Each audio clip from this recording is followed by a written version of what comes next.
Thank you, Vicki. Good morning. We will officially call this meeting to order, our first delegation meeting of Palm Beach County. Before we get started, I would like to ask Senator Berman to please lead us in the Pledge of Allegiance, so if everyone could please stand. Please join me. I pledge allegiance to the flag of the United States of America and to the republic for which it stands, one nation, under God, indivisible, with liberty and justice for all.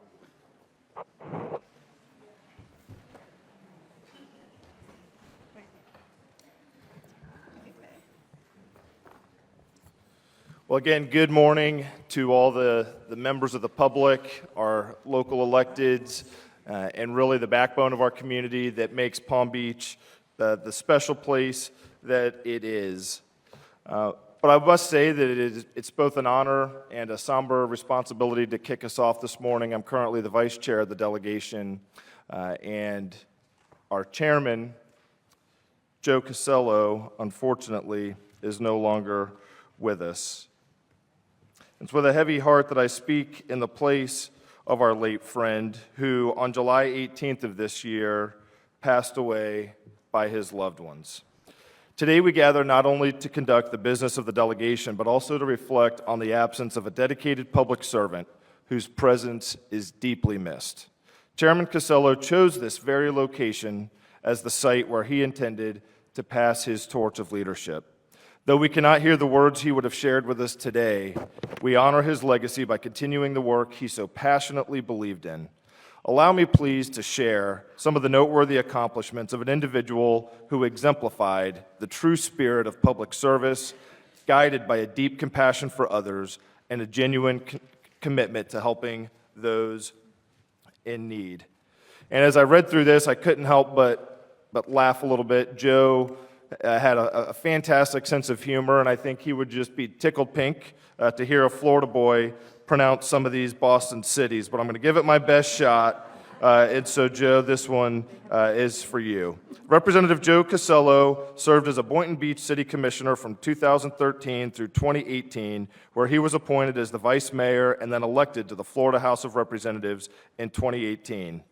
Born in Worcester, Massachusetts, Rep. Casello grew up attending public schools in his community. He graduated from Worcester Industrial Technical Institute in 1972 and Quinsigamond Community College in 2002, where he earned an Associate of Science degree.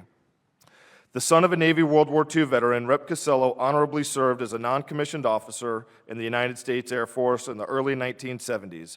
Assigned to the 212th A&G Unit, he was responsible for installing radio transmission sites throughout the country.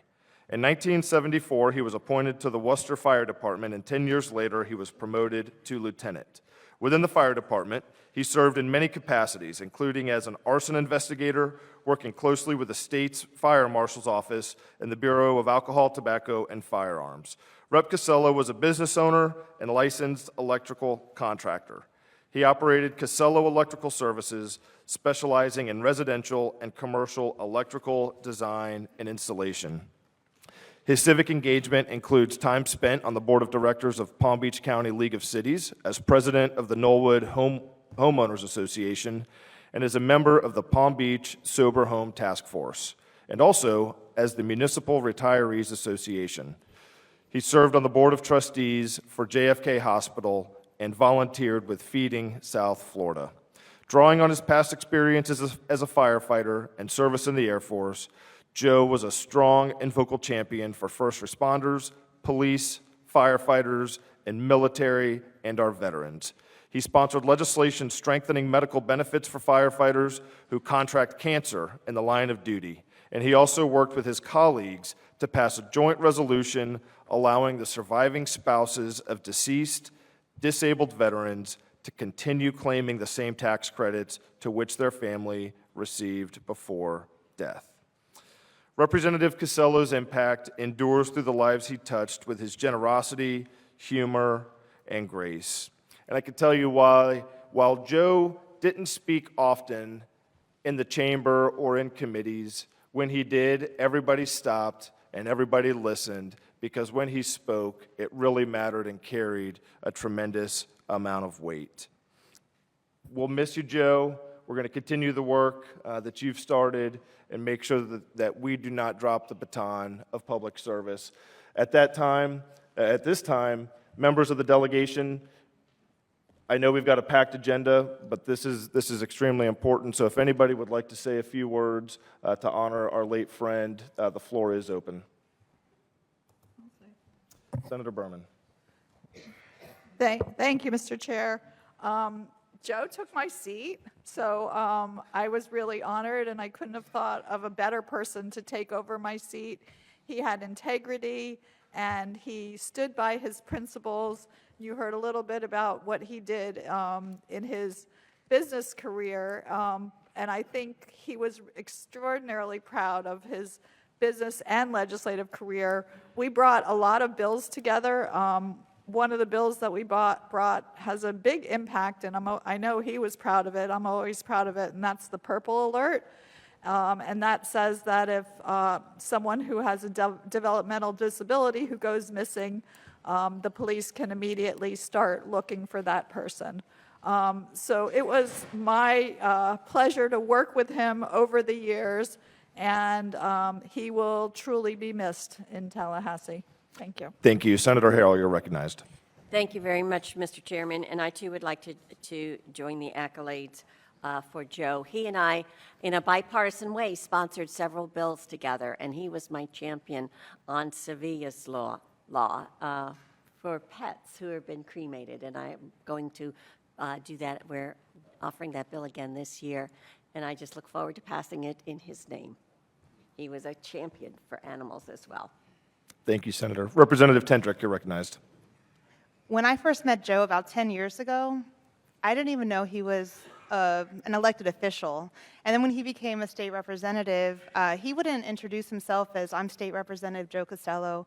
He would introduce himself as, "I'm Joe Costello, your neighbor, your community friend, and how can I be there to help you?" It wasn't for years that I realized that he was actually an elected official. And actually, when I threw my name in the hat, in the ring to run for office, he was the first person who got behind me and said, "You're going to be great." Also, I just want to thank Vice Chair Snyder for saying all these great things about him and taking the time to recognize him, because he has done amazing things for our community and showed up in a way that many people don't. In fact, this actually hit me because I realized that this session is going to be my second session in Tallahassee, and I'm going to have to do it without my friend. So thank you so much for his recognition, and thank you all for giving us time to let his memory and legacy move on. Representative Skidmore, you're recognized. Thank you, Mr. Chair. Good morning, everyone. Is it too far away? Good morning, everyone. Joe was first and foremost my friend, long before we were colleagues. And the best thing about him is that his legacy will have an impact in our community for many, many years to come. He was known for his loyalty, which in a very personal way has been incredibly important to me, and his friendship of everyone in the legislative process. We had a tradition of going out to dinner on Tuesday nights with a bipartisan group of people. He was about the job, not about the politics, and not about partisanship. And that is something that all of us can take from him as we move forward in this process and honor his memory and his legacy in that way. And I hope that we do continue to do that as a delegation. Thank you, Mr. Chair. Thank you, Representative. Representative Gerwig, you're recognized. I served with Joe, and I love that we're calling him Joe because I think he would appreciate that. There's a lot of people in government that you really need to use their title and refer to that, or they're just going to, just a little cringe inside. But Joe wanted you to call him Joe. And serving with him was a privilege. He always stood for whoever elected him. When he served in the city government, he was 100% for his city, and Boynton Beach had a good friend in at that table. So I will always fondly remember Joe. All right. Thank you, members. At this time, I'd like to ask our faithful Executive Director, Vicki Nolan, to please call the roll. Senator Berman. Here. Senator Bernard. Here. Senator Harrell. Here. Senator Polsky. Here. Representative Edmonds. Present. Representative Gerwig. Here. Representative Gossett Seidman. Representative Skidmore. Here. Representative Snyder. Here. Representative Tendrich. Here. Representative Weinberger. We have a quorum, Mr. Chair. Thank you, Vicki. At this time, I'd like to invite Doug Crane, our host of today's meeting. Doug is the director for the Palm Beach County Library System. Thank you, Mr. Crane, for hosting. You're recognized, sir. Well, thank you very much, and welcome to the Canyon Branch, the 18th location in the Palm Beach County Library System. Our newest branch opened in January of this year, and it is a beautiful testament to what Public Works can do to really enhance the community. I want to give a big thank you to our Board of County Commissioners who support us. The library system is a dependent tax district under the authority of the Board of County Commissioners. And specifically, I'd like to thank Senator Bernard, who was on the commission, who voted to support this project. And has been a longtime library supporter. So thank you, Senator. The Palm Beach County Library System is set as through a dependent tax district. So this building was built through ad valorem revenue and impact fees. And we are very excited that the public has turned out in great numbers to support this building. In fact, at the budget hearing a couple of weeks ago, one of the members of the public got up and thanked the board and said this has really become the community center for this area. Since I'm up here, I do want to share. The libraries do have legislative priorities up there, and we're hoping the legislative delegation will continue to support those priorities. The biggest being state aid to public libraries. This is a reoccurring fund that goes every year to support the operation of public libraries across the state. And we appreciate the delegation's support of that, and we're hoping to see that number increase. Also, said in the legislation is library construction grants. Unfortunately, they start at zero every year, and they need to be championed to fund. But this year, the Palm Beach County Library System is looking for them to be funded because we're getting set to open our 19th location in a couple of years in the town of Hypoluxo, which is a partnership between us and that town. So we're very excited about moving forward with that project as well. With me today is Donna Smith, who's the manager for this location. One thing to know is, as delegates here, you are welcome to reserve any of our meeting rooms. So for those in this area, you might be thinking, well, how can I have public hearings here, or how can I meet the public or hold other events? I'd like to invite Donna up just to tell you how you can reserve this room or any room in our library system.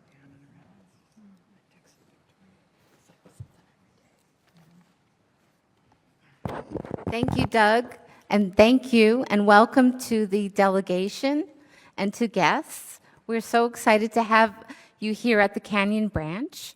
As Doug mentioned, we do have this lovely facility available, as well as our conference rooms, which we call co-space. And this room is dividable into two parts, as is our co-space. You're welcome to go through our website to book the room or call one of our staff, and we'll be glad to help you set up something. And we have a lot of activities and things going on, and we can certainly help you find any books or anything else you would like in the library. So again, thank you and welcome, and we hope you have a good meeting. One last note, there are pamphlets with information on the library at each of your places, so feel free. And if anyone would like a tour of this beautiful facility, I'd be happy to do so personally after your meeting today. Thank you and have a wonderful time. Thank you, Mr. Crane. Thank you again for hosting us.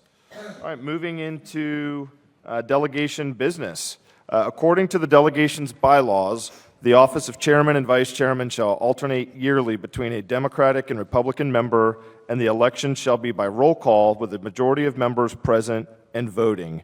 We will be holding our election in reverse order today, and with a quorum being present, I would like to open things up by nominating a good friend of mine, Kelly Skidmore, as our vice chairman of the delegation for the 25-26 legislative session.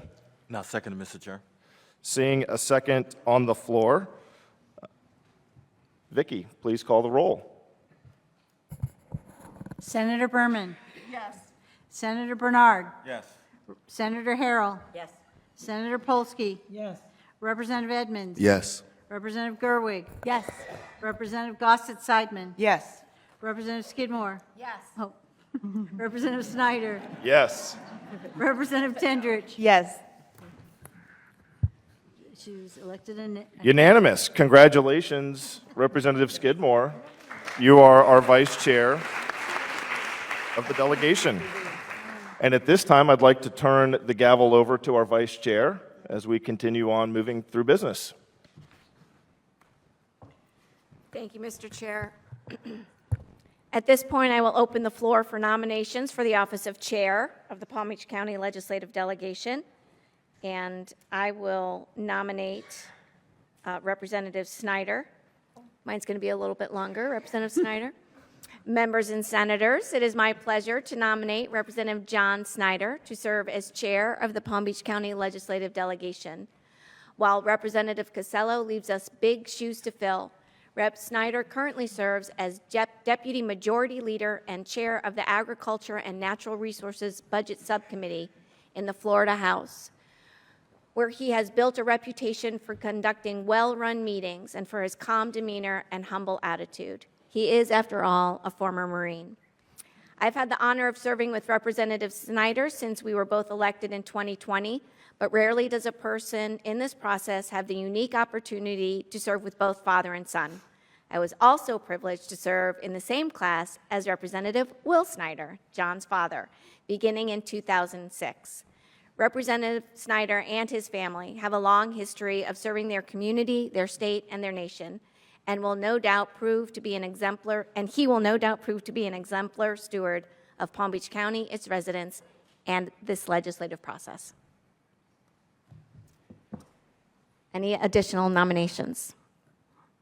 Hearing none, I will close the nomination process. Just as a reminder, yes vote is in favor of the nominee and a no vote is in opposition. Vicki, will you please call the roll for recorded vote? Senator Berman. Yes. Senator Bernard. Madam Chair, just to make sure, do we need to second the nomination? So I'll second the nomination. Okay. We've got a second. Okay, I'll start again. Senator Berman. Yes. Senator Bernard. Yes. Senator Harrell. Yes. Senator Polsky. Yes. Representative Edmonds. Yes. Representative Gerwig. Yes. Representative Gossett-Seidman. Yes. Representative Skidmore. Yes. Representative Snyder. Yes. Representative Tendrich. Yes. Unanimous. At this time, it is my pleasure to turn the gavel over to our new chairman, Representative John Snyder, to preside over the remainder of our delegation meeting. Congratulations. You're up. Thank you, Vice Chair Skidmore, and it's truly an honor. Those words were very humbling and just such a reminder of our friendship and really the why behind why all of us are here. We're blessed to live in the greatest country in the world and what I believe is the greatest state in this nation, in the greatest region right here in Palm Beach County. And we pride ourselves in Tallahassee. We often say that it's not Washington, D.C. Yes, there are disagreements, and there is very robust debate. But I could say that every member on this dais is a friend, and that when it comes down to it, and when it's time to make tough, hard decisions for the people that we represent, there is lockstep focus in trying to deliver results. And so, Representative Skidmore, thank you again for your leadership, and look forward to an exciting session ahead. Do just want to set a little road mapping as we kick off today. We have nearly 60 submitted speaker cards, so if every person got 3 minutes, we would be here for about 3 hours. So I'm going to ask ahead of time, if you can, start making some notes to whittle that down. If we can get it to about 2 minutes per public speaker, that would be ideal in helping every voice get heard. It's important that everyone has that opportunity to come before us. I also, and very rarely will I speak for the delegation, but I know that we all have an open door policy, and I know that people took time out of work, traveled very far to come and speak. I know 2 minutes is tough to really get it all in, so please reach out to our office. We all have staff, and we'll go through again before the meeting is over to make sure you know who our staff members are, how to get in touch with us, and how to continue those conversations and to follow up so we can deep dive one-on-one. So to jump right in, I'd like to start things off by submitting for approval an amendment to the delegation bylaws. This amendment and the delegation bylaws were provided to each member via electronic communication on September 23rd. The substantive change is that on page 4, section 5, subsection E, we are changing the verbiage to say there shall be up to 5 delegation meetings to make it read that there shall be a minimum of 3 official full delegation meetings or hearing for the public. 1 each shall be set in different geographic areas of the county. Is there member discussion? Seeing none, our bylaws state that amendment to the bylaws must be approved by a majority of the delegation members present. A yes vote will be in favor, a no vote will be opposed. Vicki, please call the roll. Senator Berman. Yes. Senator Bernard. Yes. Senator Harrell. Yes. Senator Polsky. Yes. Representative Edmonds. Yes. Representative Gerwig. Yes. Representative Gossett-Seidman. Yes. Representative Skidmore. Yes. Chairman Snyder. Yes. Representative Tendrich. Yes. Show the amendment passes. Next, we will do the formal approval of minutes. Via electronic communication, minutes were sent out for the September 23rd, 2025 meeting, November 14th, 2024, December 18th, 2024, and January 8th, 2025 legislative delegation meetings. Were there any edits, additions, or revisions? Seeing none. All those in favor of approving the amended legislative delegation meeting minutes say aye. Aye. Opposed? Seeing none, the minutes are approved. Up next, item number 4, the Criminal Justice Commission. Pursuant to Palm Beach County Ordinance 88-16, Section 2-216A11, the Palm Beach County Legislative Delegation is responsible for appointing a delegation member to the public sector membership to serve on the Criminal Justice Commission. Representative Javante Edmonds has expressed an interest to be appointed to the CJC. The term for the CJC appointment is as long as the delegation members wish that person to serve, which is a 2-year term, or the appointed member wishes to resign.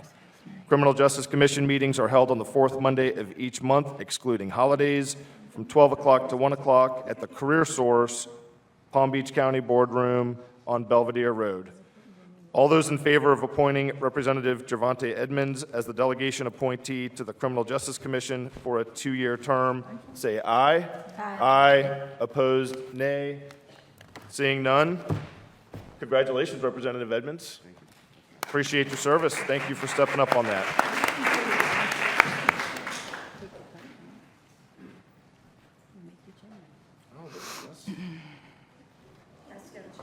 Little costume change there in the middle of the meeting.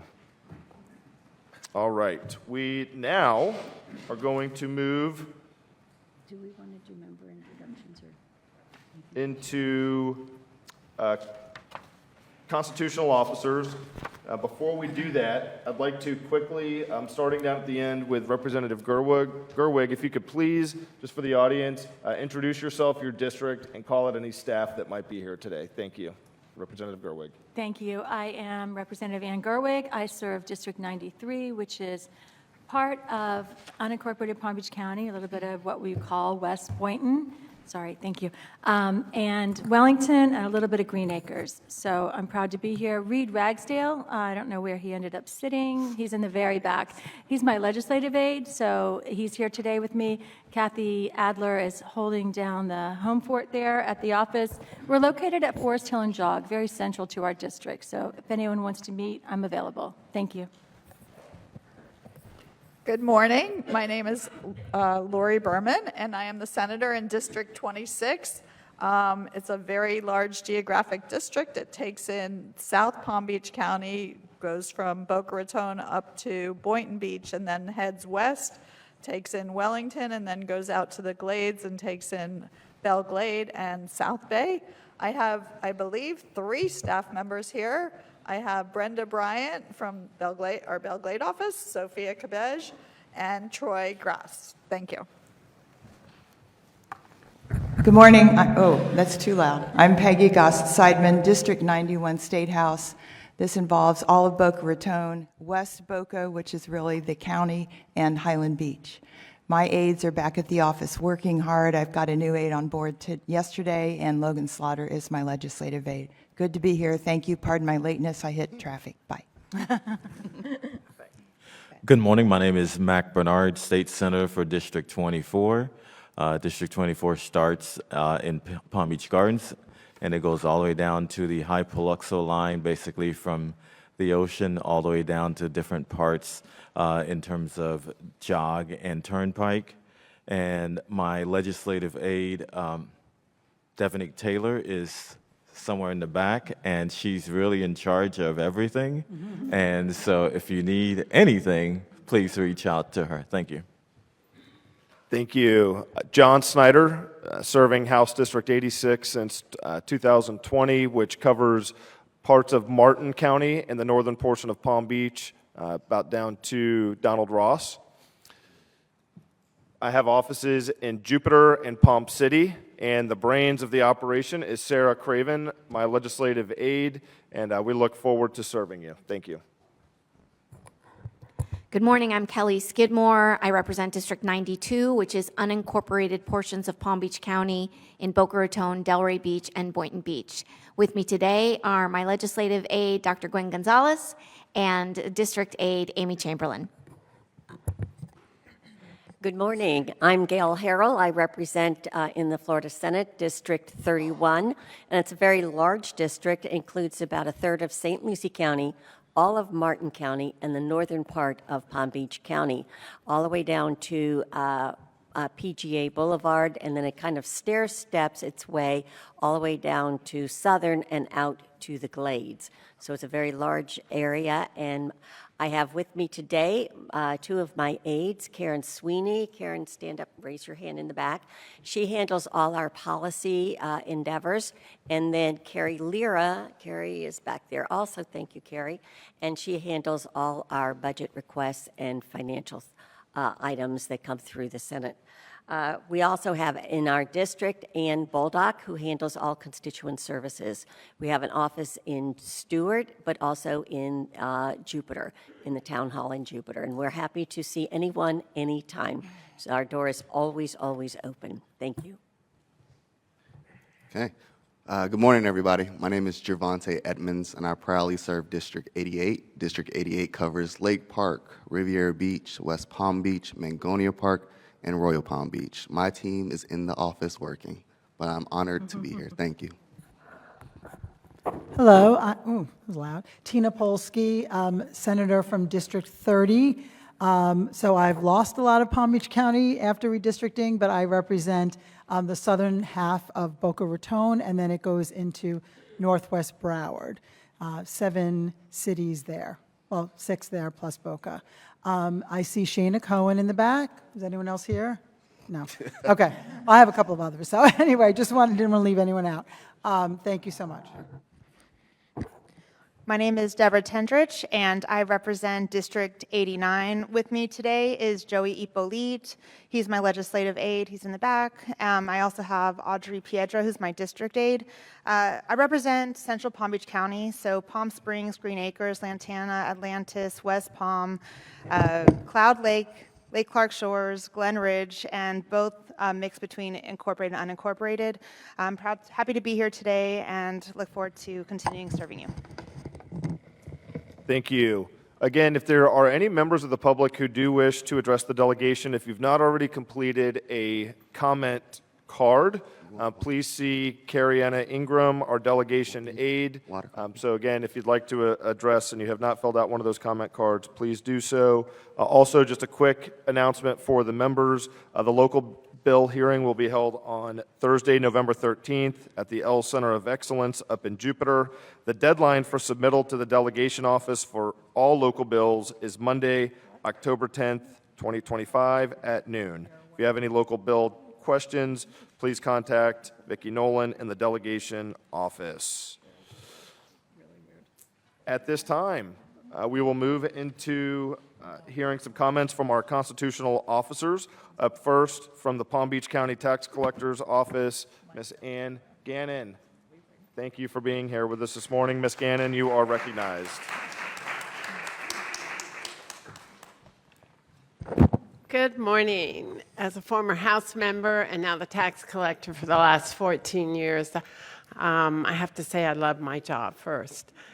But I want to talk to you about a couple issues. One is we have a series of bills that really deal with late fees and registrations on driver's license and renewals, and we're trying to synchronize all those so that they all come due at the same time, and you know at midnight you're delinquent, and if you get picked up, you're going to get a ticket.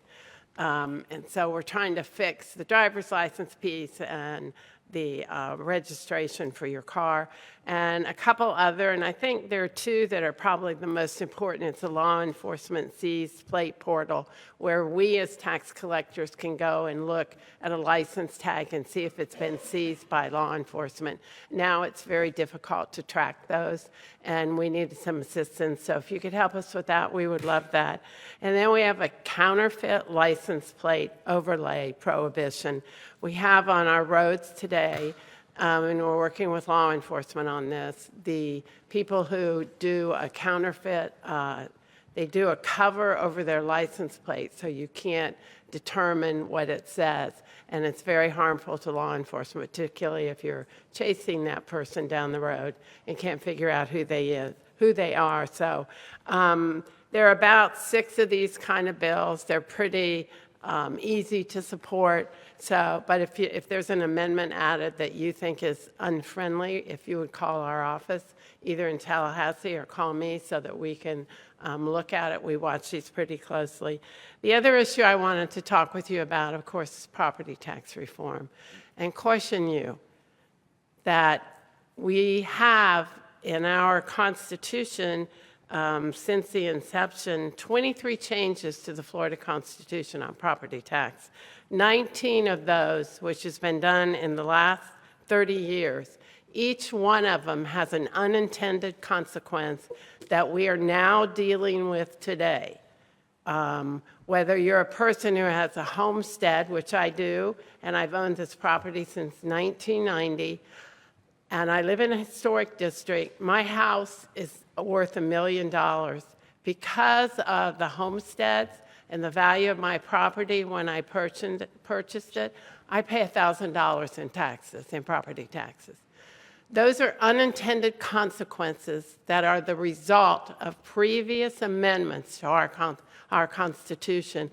So think carefully before you agree to support an issue.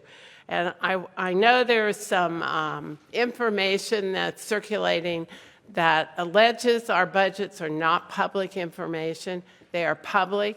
They are approved by the Department of Revenue. They are posted on our websites, and the county gets a copy at the same time it is forwarded to the Department of Revenue. They actually approve our budget or disapprove it, and we have to go back and amend the budget that we've submitted. Each one of us as tax collectors takes that very seriously, spending taxpayer dollars. Our budget is funded through fees that we collect for the services we perform. They are not, we do not go to the county commission. We do not go to the state for funding. And the one issue I would really like you to pay attention to is, and I think I passed out a sheet like this. This is how the money works in my office, the revenue and the expenses. And the unfunded mandate that we get by performing driver's license services, which, by the way, is a state service that was mandated to our office. If you look at the bottom of the sheet, the allegation that there's so much money floating around our counties, you owe us $13 million for those services every year. And this is the budget from 2024. Today is the last day of our budget year where we will have up-to-date figures on this and we'll forward those to you.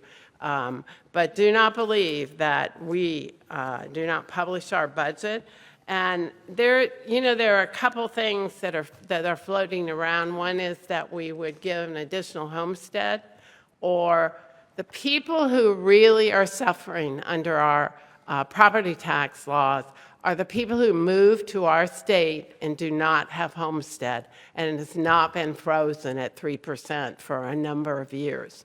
So if you want to give me another tax break, it's fine. I've read some of this material. One of them would mean I pay no taxes. So the unintended Ms. consequences. Gannon, if you could please bring it in for a landing. Sure. Thank you. I'll be glad to.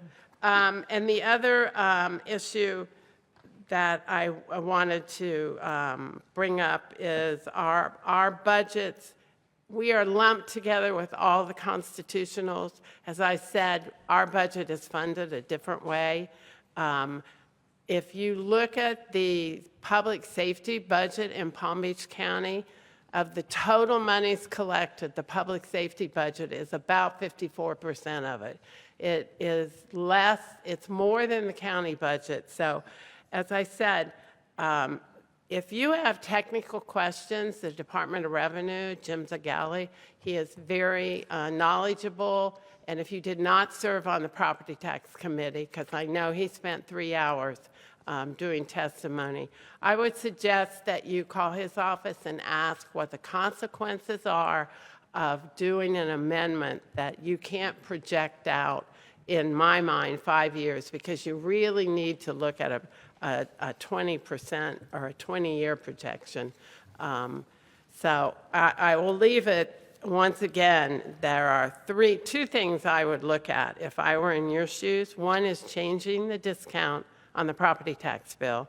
The other would be the assessed value view, because the statute requires that the property appraiser has to assess between 90 and 95% of the actual market value. You could actually look at adjusting that so that's not what they're assessing and we're being taxed on. Thank you very much. Thank you, Ms. Gannon. Up next, Ms. Alexia Cox, the Palm Beach County State Attorney. On deck will be Mr. Mike Caruso, from the Clerk and Comptroller's Office.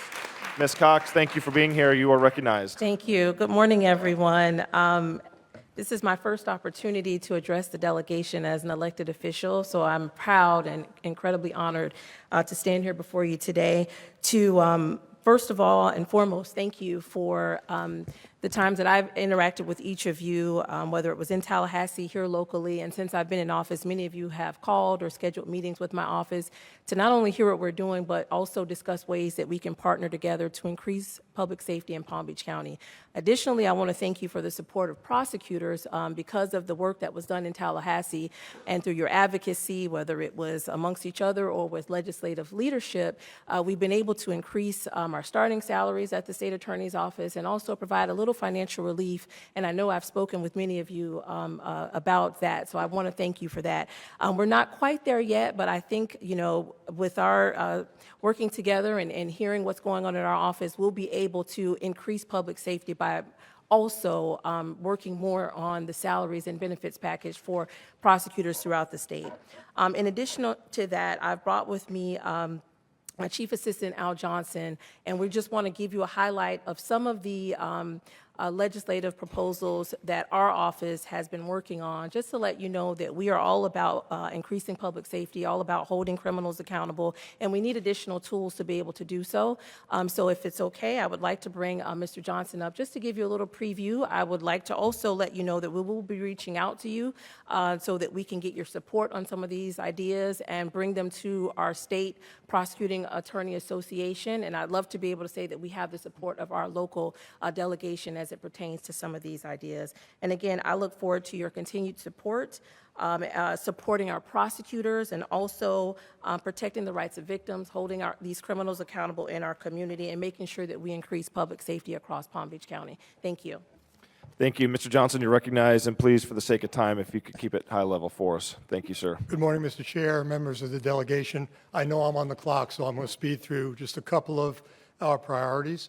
Number one, close loopholes for violent career criminals for public safety. We may be talking to individuals on the delegation about that one. Two, Florida law prohibits a recording of a conversation if there's not a third-party agreement to the recording. However, we're going to ask to expand protections for victims of domestic violence and other violent crime and witnesses who are protected by pretrial no-contact orders by allowing these protected victims and witnesses to record prohibited contact and further allow us to use the evidence. Simple concept. It was in, almost got passed last year. We're going to be coming back. Lastly, some of you may remember that thanks to Senator Gail Harrell and then Representative Mike Caruso, we got a legislative appropriation in 2023 to study zoning, to make zoning for disabled community residents for disabled persons more uniform around the state and not violate federal law. And so we're going to be asking for your support because we have a bill that basically rewrites Chapter 419 about local zoning. And I will add, lastly, I was at the League of Cities meeting on Friday, at their legislative meeting, and they were very favorable to this legislation. And so you'll be seeing it during your journey. And thank you very much. Thank you. Thank you. Appreciate that. Our newest constitutional officer from the Palm Beach County Clerk of the Court and Comptroller, Mike Caruso. Good to see you, Mike. You are recognized, sir. Thank you, Chair, Vice Chair, delegation. It's great to be here. I kind of was looking for my name tag when I walked in today, and it wasn't there. And it's kind of strange to be on this side of the dais there. So, but thank you. I'm very excited to be the Clerk of Court and Comptroller of Palm Beach County. So many friends here, so many faces. Al Johnson spoke of 419. It's a great rewrite. We need it. I encourage you. But as a former representative, I see my district aide, Kate McComber over there, and she's still manning the office in District 87, which is unfilled right now. That's my empty chair over there. But Caitlin is here, and if you have any issues in District 87, she'll take care of them. You know, as my first time here as a constitutional officer, I come asking for money, of course. And I mean, why not? You know, each year, clerks across the state submit their funding request to the Florida Clerks of Courts Operations Corporation, or the CCOC. And what the CCOC does is identifies gaps between what it takes to run our offices throughout the entire state of Florida and the dollars available. So what I come here is to ask you to help us fulfill this. We have a $75 million gap between what we need to run our offices and what we get, and we ask you to help fill that gap. We haven't gotten a raise in our fee rates since 2008. So 17 years ago, you voted to give us a raise in our fees, in terms of the rates of our fees, and we haven't had one since. So we're working off of 2008 dollars. As a result, my office has about 600 clerks. We used to have 900 clerks, so the 600 are doing the job of the 900, and you know, so we're making do. But what happens is the constituents, our constituents, all of us here, are the ones to suffer with longer lines, longer wait times, things like that, and that's not what Palm Beach County is about. You know, other than that, I'd like to take a moment just to explain publicly 3 scams going on in our area. One is a driving ticket scam. Driving tickets, once you get a ticket, it's public record. And thieves are finding those documents, going online, figuring out the data, and they're calling you to say, hey, we can take care of this, no points, no penalties, just pay through PayPal or whatever means they want, and we'll take care of it. Of course, you think you paid your bill, but you did, and then eventually you end up losing your license because you failed to pay a ticket. That's one of them. We will never call you to help you pay your ticket. Okay, we will never call you to do that. Another one is jury duty summons. Jury duty summons. Somebody pretending to be a sheriff calls you up and says, you missed jury duty. And you go, I never got the notice. Because I know once you all get the notice, you're all, you feel it's your duty to serve. And you're so excited about it. But they call you up and say, you missed jury duty. There is a warrant out for your arrest, but you can take care of this warrant, ... down the line, pay with a gift card at Home Depot parking lot. Okay? But they called me. It sounds so legit. It's amazing. I'm almost wanted to go to the Home Depot. Okay? But it's not. I talked to Rick Bradshaw. I don't know if he's here today, but he said he will never call you. If there's a warrant out for you, he will never call you. Okay? He will just come and arrest you without notice. And the last one, this is a big one, and we have a service for it, property fraud. Yes. Okay? A few years ago, there was four cases. Last year, there was 34 cases. There's 184 active cases. Okay? We've got our state prosecutor here. Active cases today for property fraud. Okay? People are going online and changing your deed title over to their name or any name that they have, and then borrowing money against your property. Please do not let this happen. We've got, if you go to mypalmbeachclerk.com/PFA, Property Fraud Alert, in 2 minutes you can sign up, okay, to get notified if there's any action on your title and deed. And if you have any questions, please call my office. We actually do have a That's question. it. Clerk Caruso, Representative Edmonds, you're recognized for a question. Thank you. Not more so a question, just a statement. I got to tell you, we do miss you up here. Okay, it is interesting to see you on that. I miss side you of guys, and I want to say thank you for your service. Thank you for your sacrifice. I know in a couple days you're going to be driving 444 miles to go to Tallahassee, to leave your kids, to leave your families, to leave your friends. I understand it. You get paid nothing, but I want to say thank you. We're going to put you on Thank you Channel very much. 20 as well, Mike. Just really quick, I'm looking to expand the elder abuse scam committee that's held by the Attorney General. So I would love to talk to you about that and see how we can work together on addressing some of those scams. Well, I would all day. I have an open door policy, you know that, and Representative, and please let's get together. 100%. Okay, we'll have lunch whenever you're back. Yeah. Senator Polsky, recognized. Thank you. Hello. Good morning. Good morning. Do you have any idea when your former seat is going to have a special election? It's been an exceptionally long time. I'm not sure if there's going to be a special election. I know that I've tried to reach out to the governor's office to see what he's planning and have not gotten any feedback on that. I, of course, would love to see the seat filled. My wife was running for it, but she stepped down from that. But I think it's important that the seat does get filled because, we've got so many issues in the county. We want District 87 represented in the Florida House, and I would love to see it filled. But speaking to the supervisor of elections, we're getting to a point where it's going to be May before we could have a general election on it. And it might just be not worth the dollars because it would be after session to spend all that money and time to have a special election instead of waiting till November. Anything else? I'm here for questions anytime. Call me. Okay.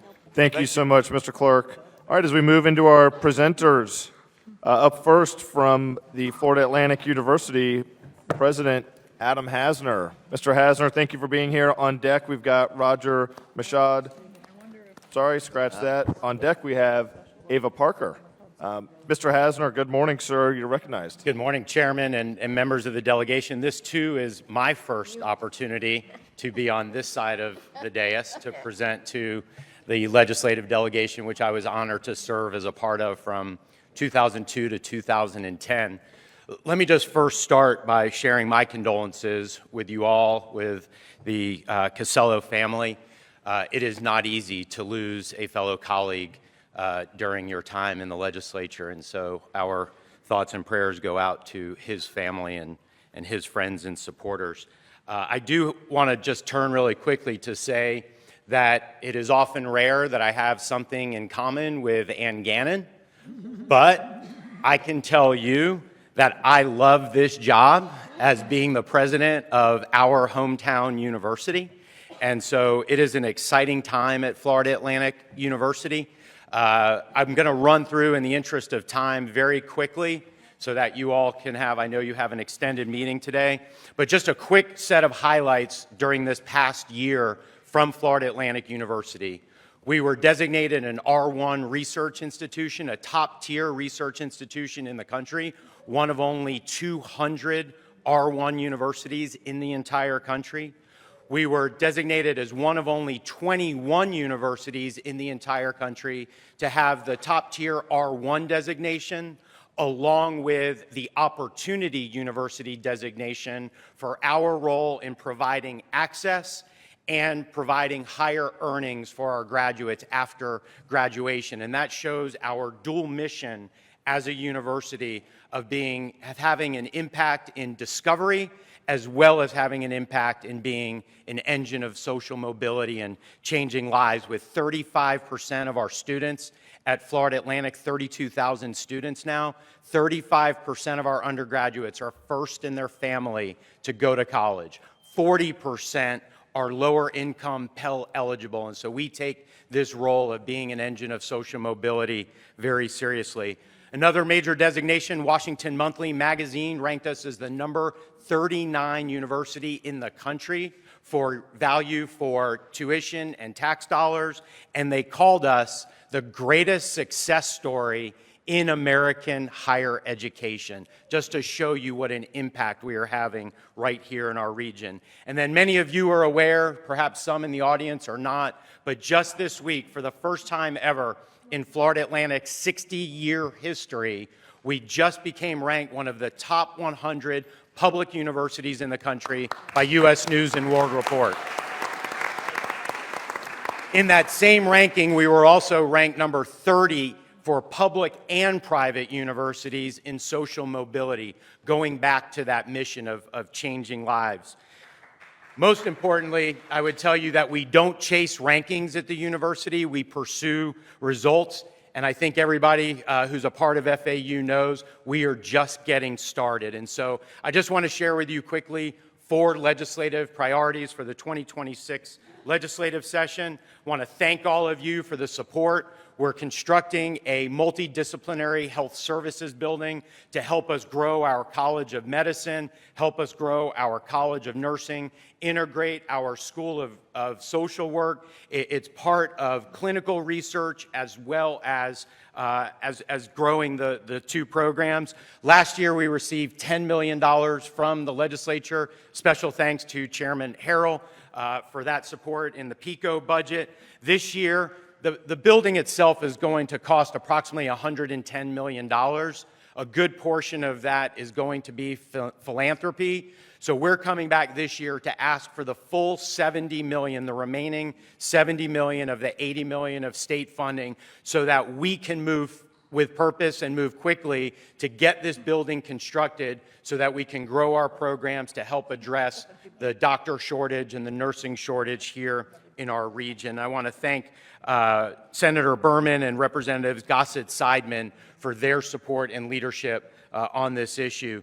Our second ask is for our Recruit, Retain, Rise initiative. It's $46.5 million. I don't have to tell anybody in the delegation or anybody in this room, our campuses are in the most expensive part of the state of Florida. The cost of living challenges that we face in recruiting faculty and retaining faculty, it is a real challenge. In fact, CNBC just came out with a ranking this week. It's one that I don't like to hear, but they ranked Florida Atlantic University as the number 2 university in terms of being in the most expensive city in the entire country, only behind University of California, Santa Barbara. So we have those challenges, and we need that funding in order to be able to continue the rise with the best faculty that we can attract. The third, many of you are familiar with our A.D. Henderson and FAU High, which just was announced. They are the #2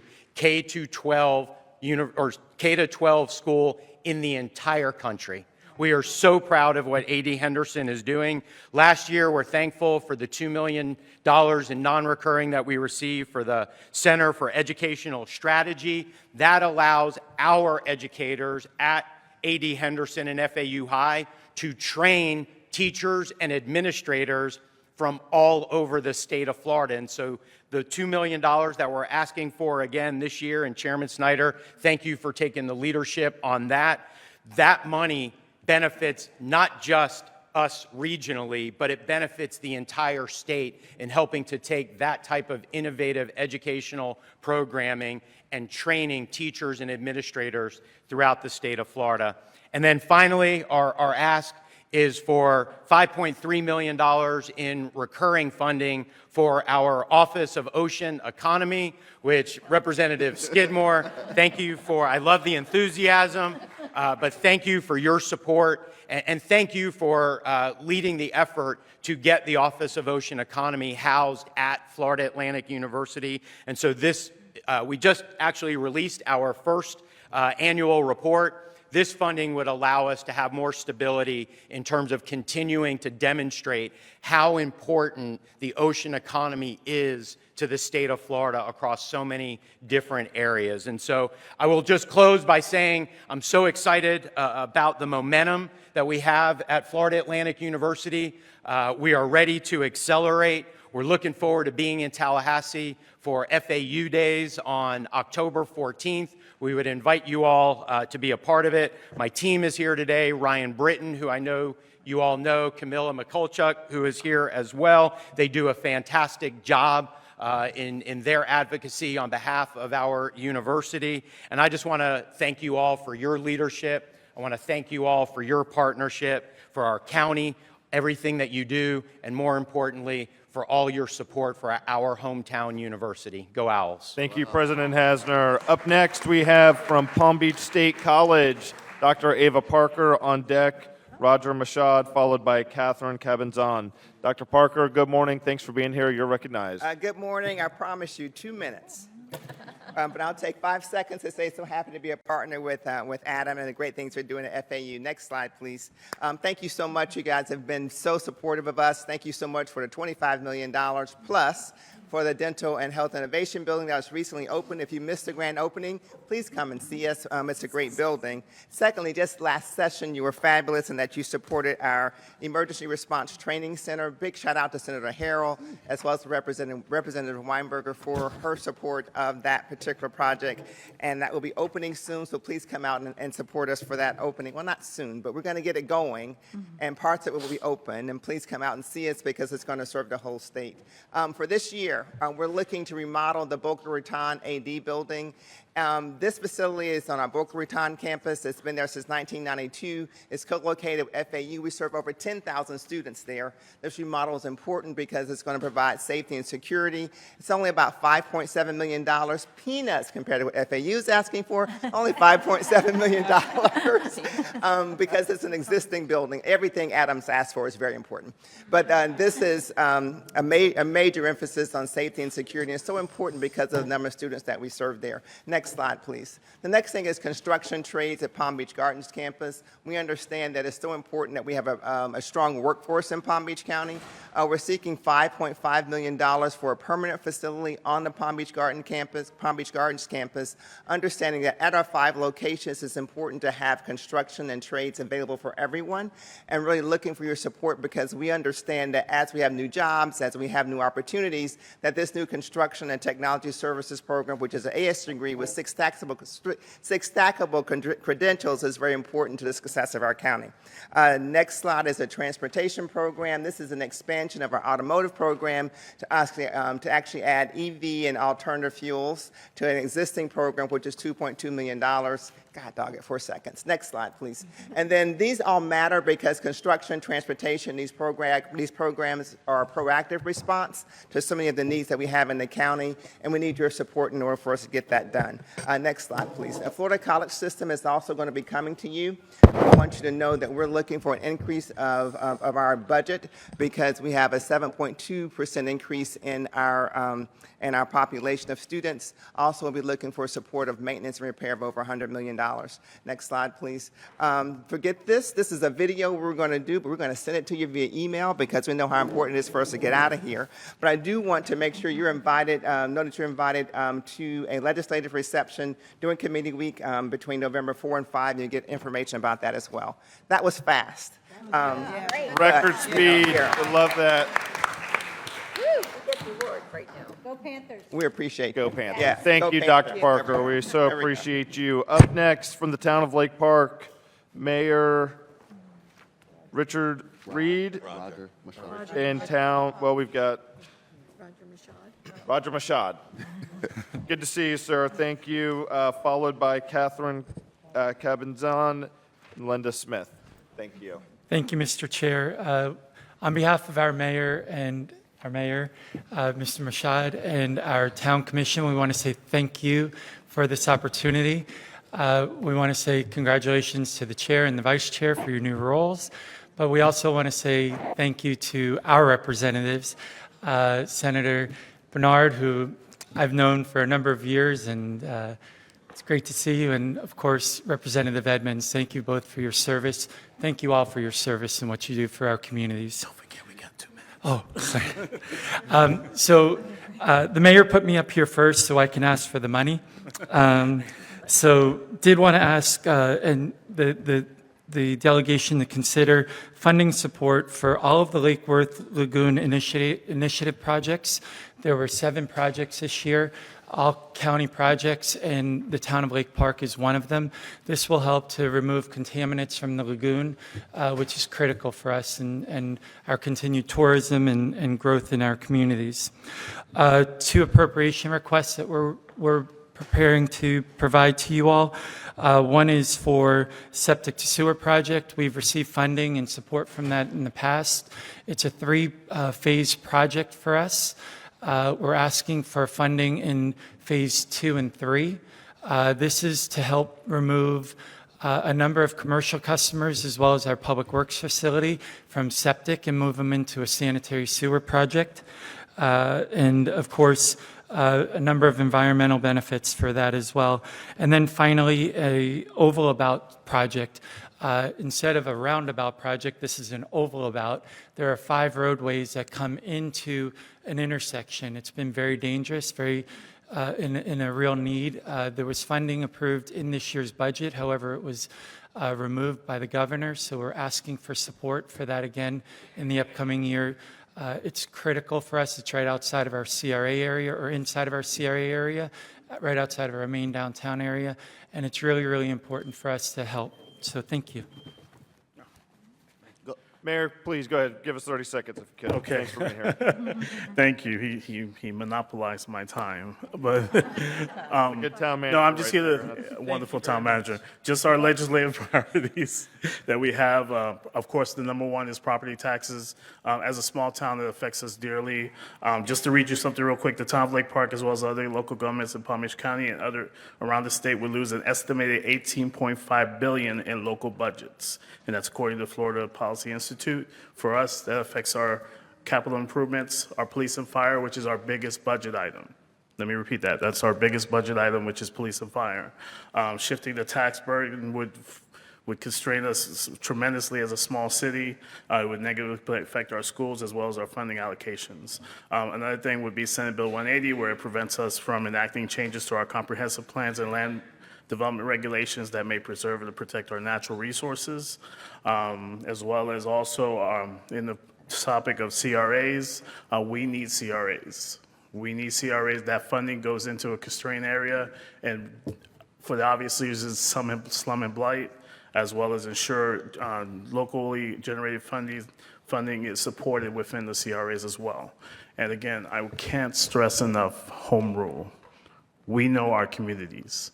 So you please allow us to do what we do for our community in terms of making their decisions and us going about the right way of conducting business. Thank you, Mayor. Appreciate you being here. Up next, the Vice President of the Florida Dental Hygiene Alliance, Ms. Catherine Cabanzan, followed by Linda Smythe and Ann Salamone. Miss Catherine Cabanzan. All right, if we missed you, are you Catherine by chance? Okay. Miss Linda, thank you for being here with the Sierra Club of Loxahatchee. Up next will be Ann Salamone, followed by Christian Sylvian. You're recognized. Good morning. Linda Smith, Jupiter, Florida, Sierra Club. First, I want to thank you all for unanimously passing and strengthening the State Parks Preservation Act, especially my senators, Harrell and Representative Snyder. So thank you very much. Let's protect and increase our restrictions on single-use plastic in our state parks and where residents want it. On a different note, we're not so happy about the Senate Bill 180 emergencies bill that was passed. Sierra Club is asking for a repeal or at least a glitch bill for Senate Bill 180, specifically sections 18 and 28, freezing cities and counties' abilities to adopt land use regulations considered more restrictive or burdensome. These sections have nothing to do with emergencies and emergency responses. It actually sabotages your legislative efforts to create safer, sustainable, and affordable futures for your constituents. Initiatives like septic to sewer and stormwater grants to improve water quality will be stopped. Lighting ordinances that will protect sea turtles are frozen. I encourage you to do your research on the unconstitutional issues this bill has unfortunately created. Please repeal sections 1828 with a glitch bill. On to the commissions, and I'm referring to a leave behind I provided. Public Service Commission is enacting a historic rate increase, forcing low-income residents to pay a higher percentage of their meager income on basic human needs in Florida, such as electricity. The Fish and Wildlife Commission is responsible for the currently wildly unpopular bear hunt. Sierra Club supports reforms to both of these governor-appointed commissions.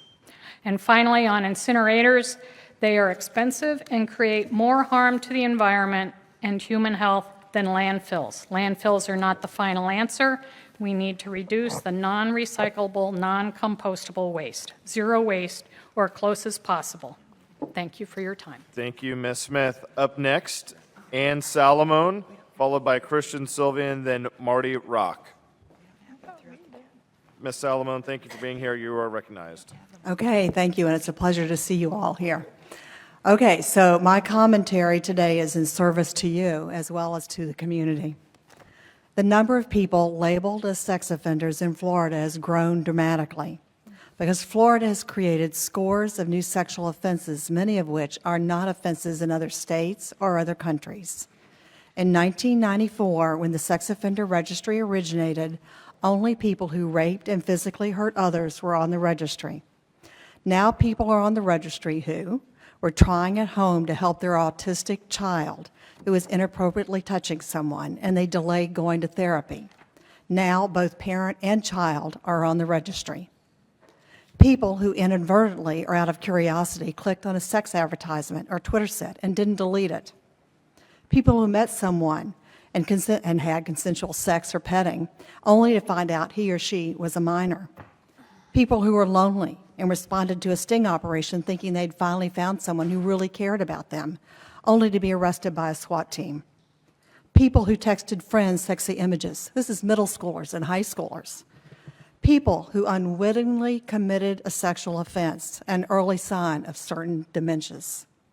Not surprisingly, given the broad range of sexual offenses, recidivism of a sex offense in Florida is 1%, according to Florida Department of Corrections independent data analysis.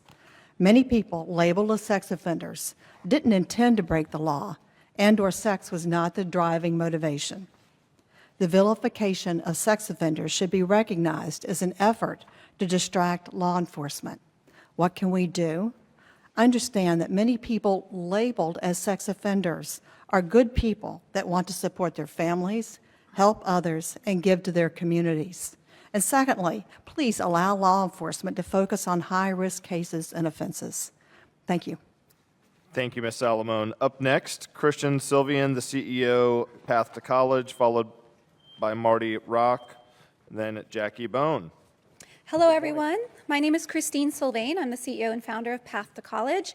I stand before you first and foremost as a parent and as a former teacher. 8 years ago, I was working in a classroom and met many, many driven, capable, ambitious, and talented students who showed up in my classroom every day and did great work and had a potential to go to college and do well in the world. So many of them just didn't go.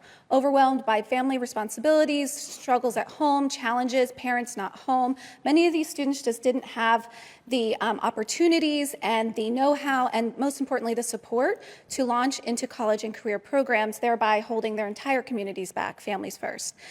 So 8 years later, Path to College has been serving 1,100 students a year, 100 in our flagship 3-year leadership development program, and another 1,000 in community, providing college prep, mentoring, tutoring, opportunities, internship matching, career exploration, and much, much more. I'm happy to thank you all from the delegation for support from the state of Florida to help us open our first brick and mortar, which will be the Catapult Youth Mentoring Center in Lake Worth Beach that will serve students in the community and help them create individualized plans for college and career. We are excitedly expanding our services beyond just 4-year college prep services and integrating career and technical education to look at students not as only vocational or academic, but really look at them as holistic, both and. How can we start you on your path today to earning and to creating a career path that is aligned with where Palm Beach County is going? Palm Beach County is growing. We have so many opportunities coming to this area, and it is up to us, and I ask for your partnership to ensure that students and communities with extreme disadvantages and challenges have the support, the care, and the loving guidance of community members and adults to ensure that they keep up with the growth happening here. And so you'll see me in Tallahassee in January advocating for the Catapult Center. Thank you. Sorry for getting your name wrong. It's okay, Ms. Christine Sylvain. Thank you, Ms. Christine. All right, up next, we've got Marty Rock. On deck, Jackie Bone, followed by Periet Kazoo. Ms. Rock, you are recognized. Hi. Thank you. I'm Marty Rock. I'm a longtime resident of Boynton Beach, Florida, and I'm here to ask for your support on a critical piece of draft legislation that would provide expanded access to nursing home care. Each year, hundreds of people in Florida die alone on the streets, some in the woods, some in their family arms, some in hospitals, simply because they cannot get access to nursing home care in Florida. And why is this? Because they are on the sex offender registry. The legislation I am asking you to support would allow people who are permanently incapacitated to petition to be removed from the Florida sex offender registry so that they can access nursing home care. This proposal is analogous to Georgia's existing law. Currently, nursing homes and long-term care facilities are forced to turn away registrants, not because they pose a threat, but because of Florida's skilled nursing regulations, our residency restrictions, and the stigma that follows registrants and any facility that houses them. Registrants who are elderly, bedridden, and in advanced dementia, or terminally ill, are denied home care. Families care for dying loved ones at home without proper resources.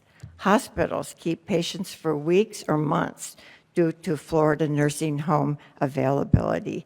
This is not a small problem. The Florida registry is basically for life.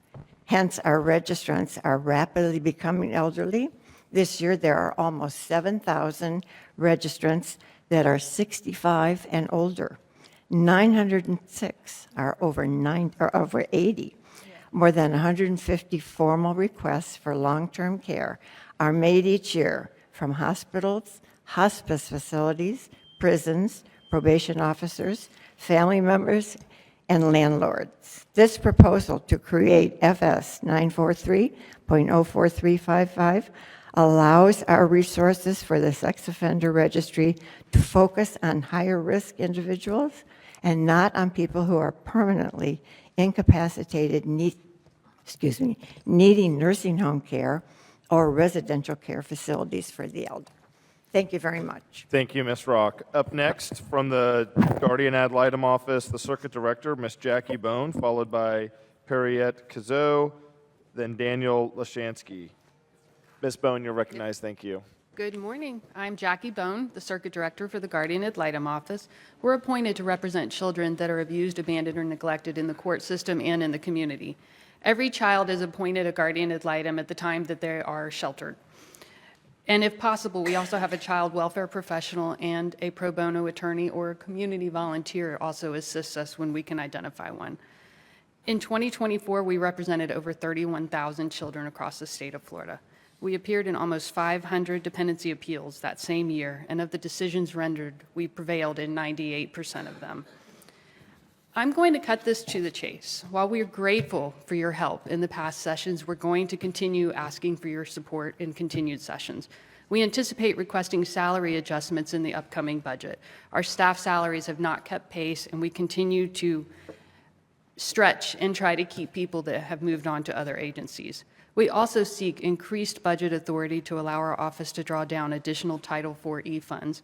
This will help offset state costs and ensure we're maximizing available federal resources to support our ongoing work. We're deeply grateful for the work you have done for us and your ongoing commitment to the mission of the Florida Guardian Ad Litem Office. We will look forward to working with you in the year ahead. Thank you. Thank you so much for being here. Up next, and I'm sorry if I'm mispronouncing your name, Ms. Perriette Cazot with the Haiti Cholera Research Funding Foundation. Thank you for being here. Thank you. Good morning, ladies and gentlemen, the delegates and the public. My name is Perriette Cazot. I am one of the founder of Haiti Cholera Research Funding Foundation, established 2013.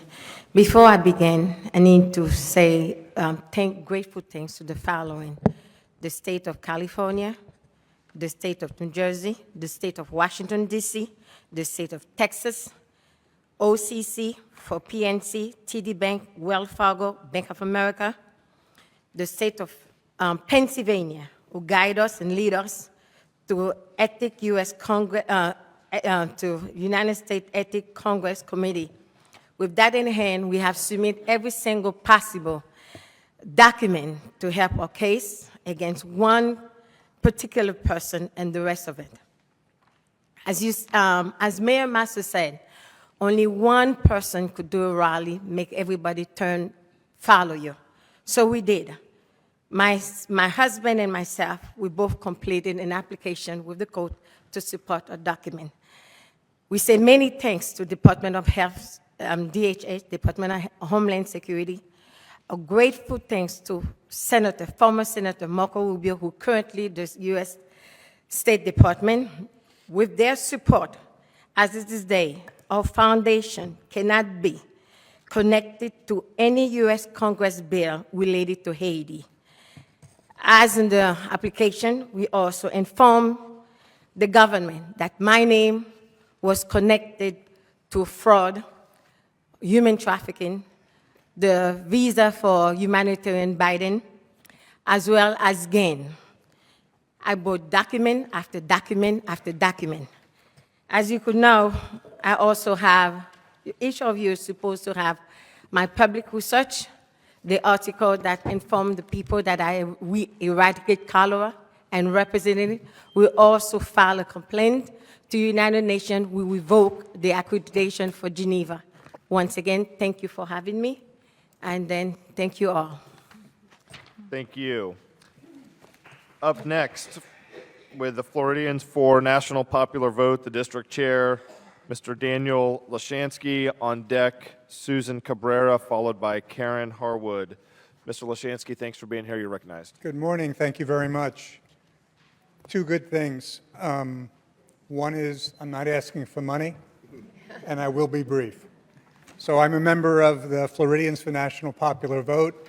It's a movement to elect the president based on who receives the most popular votes nationwide. We currently have 17 states and the District of Columbia that have signed on to this.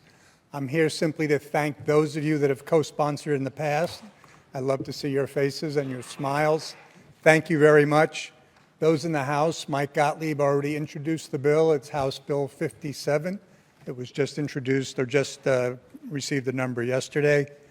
In the Senate, Senator Carlos Guillermo Smith will be introducing the bill there. We're asking you to once again co-sponsor. Those of you that haven't co-sponsored in the past, and those of you I haven't had a chance to speak to yet, I will be contacting you in the local office.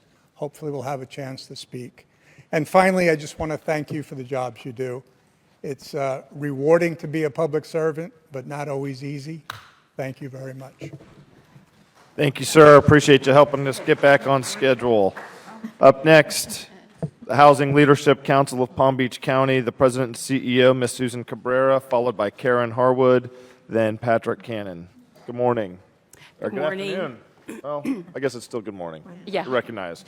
Susie Ann Cabrera with the Housing Leadership Council, and I'm here to talk about Sadowski. I thought we were done with that, but here we are. And that is the State Housing Trust Fund that gets money, dock stamps, the dock stamps on all property transactions. And that's something we get a lot of in Palm Beach County, a lot of transactions compared to the rest of the state. Last year, the Rural Renaissance Bill was a top priority, and I almost can't believe it didn't go through the president's top priority, but I've been assured it's coming back. And the problem is this will increase every rural county from $350,000 to $1 million in just 1 year. That will be a total of $18 million, and that money is going to come from all non-rural counties. And I did give you a handout that will show you just how it impacts Palm Beach County, but it'll be over $1.5 million. I did the estimations. And for example, Boynton Beach will lose $87,000. I mean, that's a position. That's such important infrastructure. So I don't begrudge the rural counties anything, and I know they need help, but we can't afford to have it come from our county when we're in such a serious housing problem to begin with. This affects our subsidy, it affects rental rehab, aging in place. We really can't do without that $1.5 million right now. And I've been told the best strategy is to come in and suggest another place for that money to come from, but I don't know how to do that. So any way we can solve this, I will work with you. I will be the lead person on it. Our leader, Jamie Ross, passed away earlier this year over the summer, so we're really going to take this on. But as I said, it's fine if they get it, but please don't take the money we have allocated for this. It's really going to mean cuts across all the entitlement municipalities and our county as a whole, which gets money for the rest of the county. So let me know how I can help, and I'll be contacting y'all. Thank you so much. Up next, the Policy Subcommittee Co-Chair of the Florida Community Health Worker Coalition, Ms. Karen Harwood, followed by Patrick Cannon. You're recognized. Good morning, Senators and Representatives. My name is Karen Harwood. I serve as Policy Subcommittee Co-Chair for the Florida Community Health Worker Coalition and as Executive Director of Community Programs for Palm Beach County Medical Society Services. I'm here to share who community health workers, or CHWs, are, the value they provide, and the opportunities to expand their use across Florida to improve health outcomes and reduce costs. In October 2024, Gregory, a 49-year-old man, suffered a massive stroke and spent several days in the hospital with no health insurance. After discharge, he faced difficult recovery, managing diabetes, physical limitations, daily medical needs, without a safety net. He was referred to from a local clinic to Project Access, a community nonprofit, where a community health worker connected him to critical resources. The CHW helped Gregory access medications, lab testing, and specialist care, preventing an ER visit and supporting his ongoing recovery. The story shows how community health workers provide essential navigation to community health resources, reduce emergency visits, and improve patient outcomes. A community health worker is a frontline public health worker who is a trusted member of the community served or an unusually close understanding of the community they serve. They act as liaisons between health and social services and the people they serve. They meet people where they are, learn their stories, and work with them to improve health and well-being. They provide social support, health coaching, navigation, and advocacy. Most CHW programs have relied on short-term grants. Sustainable funding is key to building stable, effective workforce and improving patient outcomes. The Coalition will continue to educate legislators this year on the value of CHWs and opportunities to integrate them into healthcare teams through sustainable funding. One of our main efforts this year is going to be providing sustainable support for community health workers through eligible funding through existing programs and contracts. Thank you for your time. Thank you so much. We're going to pause the presentations for a quick moment. I'd like to recognize Senator Bernard for recognition. Thank you, Mr. Chair. I had just checked to see if our school board chair was going to speak, so I didn't see that you had a card, but I wanted to recognize Karen Brill, the chair of the school board. Thank you.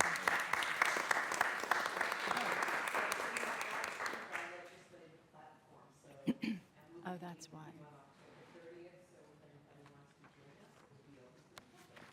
Thank you very much, Mr. Thank you very much. Thank you, Senator, for that recognition. Thank you, Madam Chair, for being here.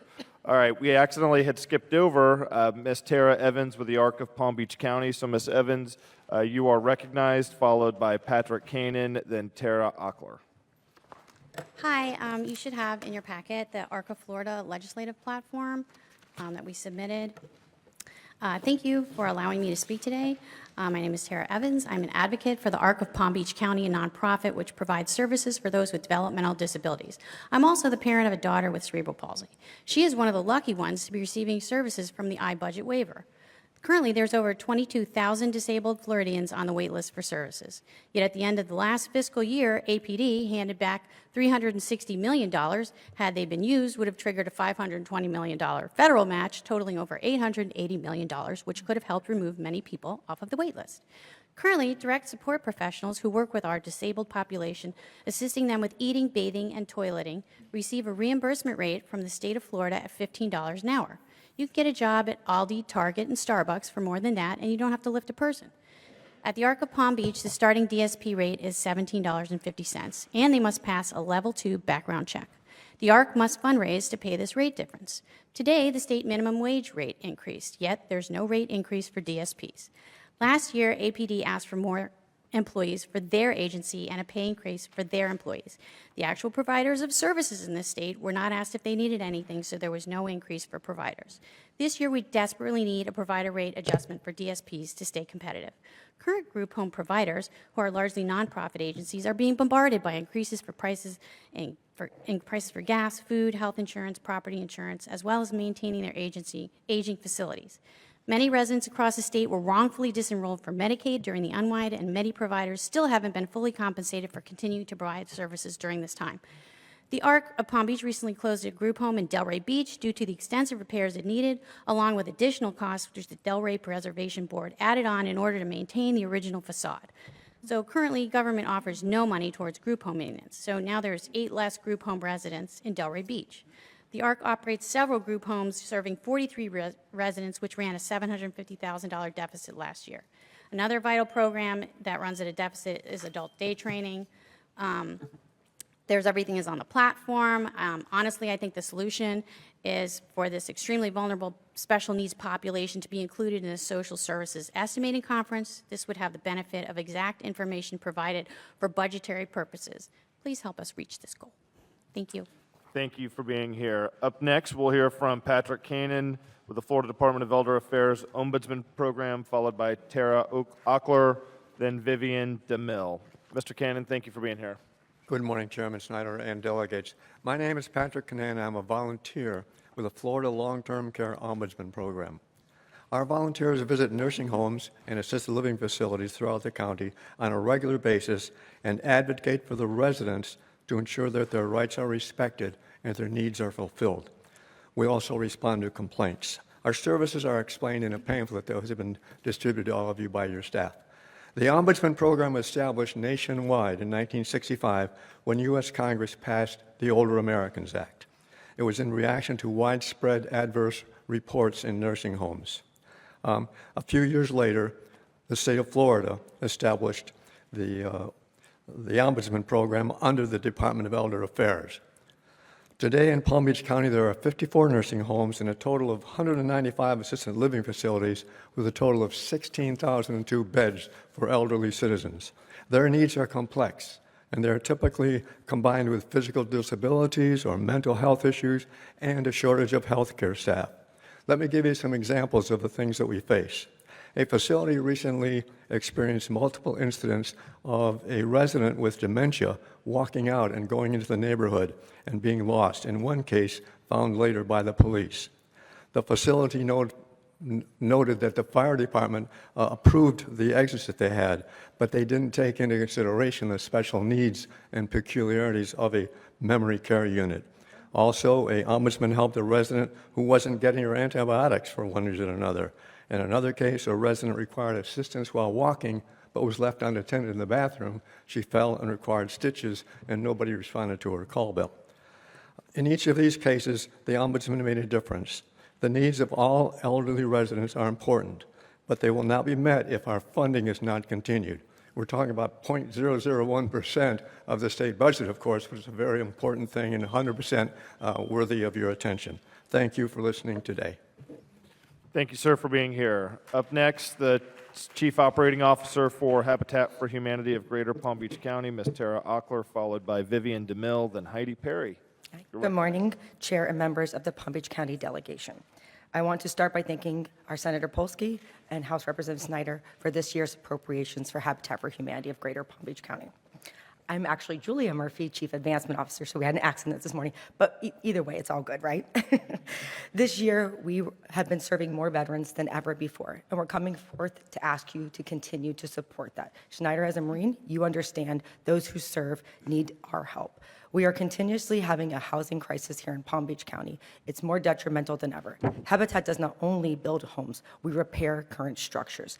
Our veterans are living in conditions that are deplorable. We have individuals without roofs, windows, really housing that needs critical attention. We just repaired a home in Boynton Beach for a veteran, and we actually did the home dedication this past month. Our need is great. We would like to go to the state this year to ask for $900,000 to serve 20 veterans in our community. We want to do 4 critical repairs and then also help the structures that are damaged. I'm asking for your continued support for Habitat for Humanity of Greater Palm Beach County. I know all of you understand the housing crisis and those that we're serving. Thank you for your time. Thank you so much. Up next, Vivian DeMille, Advocacy Chair with the Delray Beach Chamber of Commerce, followed by Heidi Perry, then Simon Adams. Good morning, you're recognized. Good morning. My name is Vivian DeMille. I'm the Advocacy Chair for the Greater Delray Beach Chamber of Commerce. I'm also the COO of Henderson Behavioral Health. It's a pleasure to be with you all here today.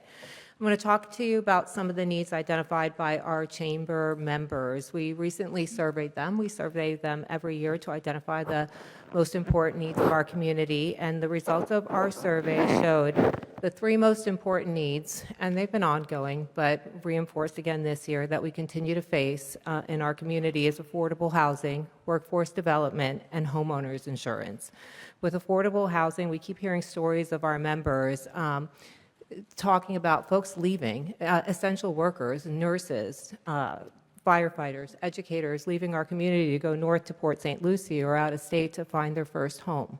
So we're constantly not only having a difficult time attracting staff, but retaining staff in our county to work for critical positions. So we ask that workforce housing continue to be a priority.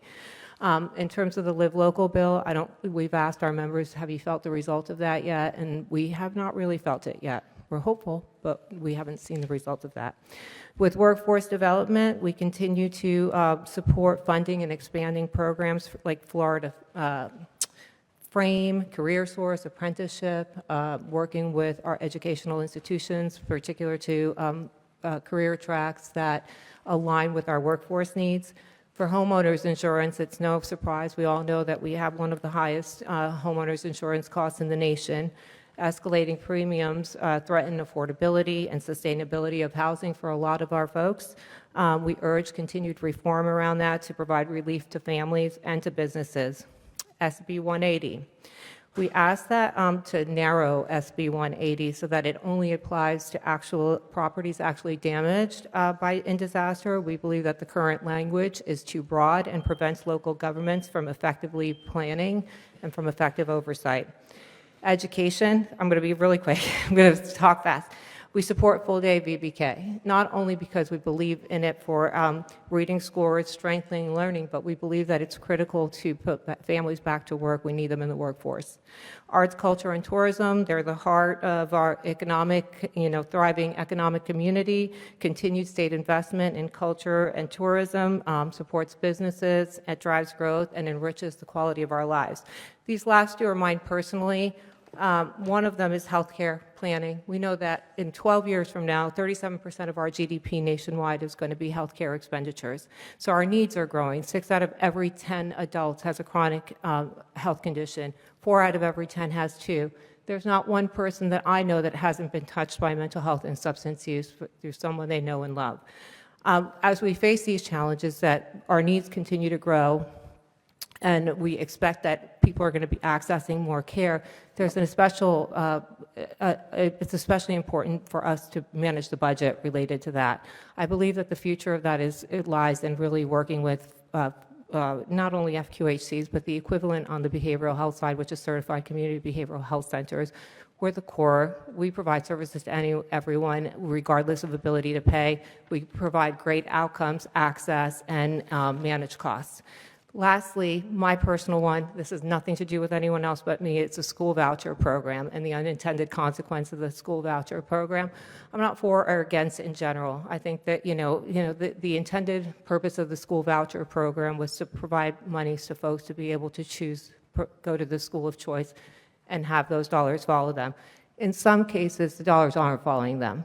And because schools have raised their rates equivalent to the voucher, so that means these dollars are going to the school and it's having no impact on families. I think we need to take a look at that and maybe look at some language that says if the schools raise their rate beyond inflation and, according to the Consumer Price Index, maybe they be excluded. Thank you, Ms. DeMille. Okay, Thank I'm you. sorry. No, we appreciate you being here today. Thank you so on much. that one, but that one's that's really important to me. Thank you. Appreciate you being here. Up next is Miss Heidi Perry here. Okay, not seeing Heidi. Up next, we'll hear from Simon Adams with Equal Ground. On deck, Mara Planti, CEO of Florida Health and Nutrition Coalition, followed by Jessica Namath. You're recognized, sir. Good morning, delegation. My name is Simon Adams. I am the field manager with Equal Ground, a Black-led, nonpartisan voting rights organization, bringing civic education and participation to every county in Florida. Today, I stand before you with deep empathy for the future of Florida and the communities most impacted by the decisions you make in legislative session. Democracy only works when all constituents are represented equally in our elections. This is why I want to be very clear about our ask. We urge you to stand firmly against any mid-decade redistricting. Efforts to expedite this process is a blatant attempt to undermine democracy and silence voters. This is a Black issue and a representative issue. In 2022, during the most recent mid-decade redistricting, we lost 2 Black congressional access districts, maps that our Florida Supreme Court deemed to dilute Black political power and still allowed to pass. This is not a coincidence. Mid-decade redistricting is strictly intended to increase the already overwhelming unbalance of power. Floridians voted and passed the Fair Districts Amendment to ensure fairness, accountability, and transparency in redistricting. These laws must be respected, and to ignore them is to ignore the will of the people. At Equal Ground, we fight for more than fair maps. We fight for the issues that strengthen Florida futures.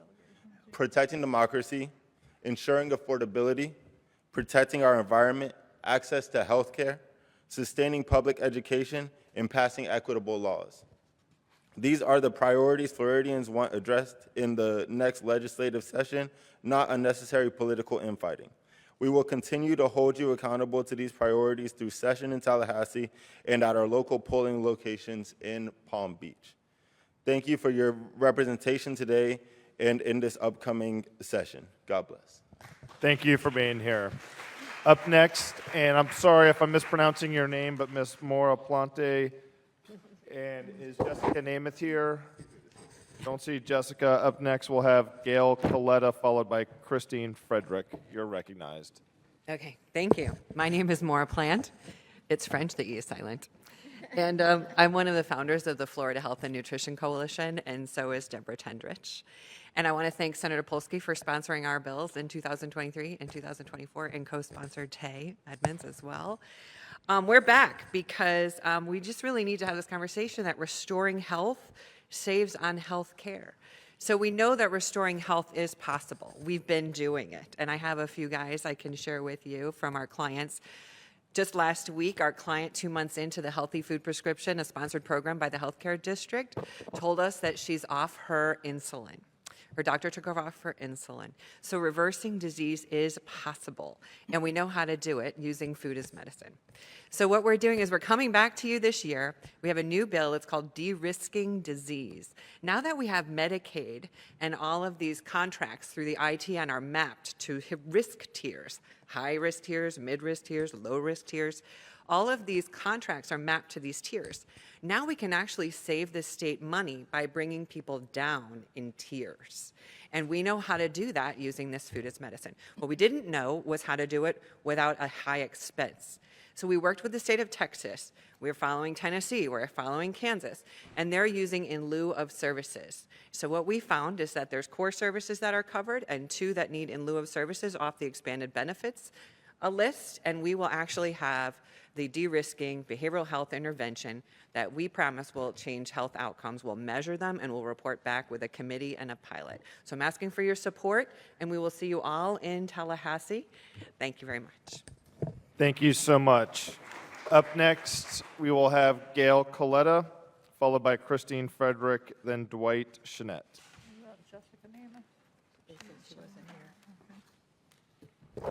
Good morning. I'm Gail Coletta, and as a Florida citizen and a survivor of sexual abuse, I want to see our lawmakers make decisions based on research, not emotions or myths, about those on the sex offense registry. The evidence showing low sexual reoffense rates for people with a past sexual offense is now abundant. There are multiple categories on the sex offender registry where the sexual reoffense rate is less than 3%. I don't advocate for anyone who has committed a sex offense, served out their sentence, and continues to commit sexual offenses. They do belong in prison.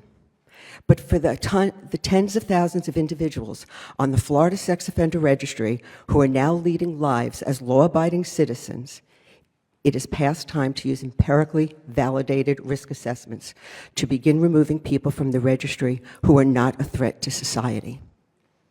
Resources, money, and manpower should be focused on high-risk individuals, not squandered on those contributing to their family and community's well-being.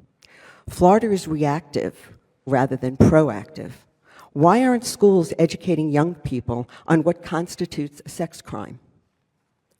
Knowledge of the consequences of committing a sex crime, which research shows is the biggest deterrent to crime.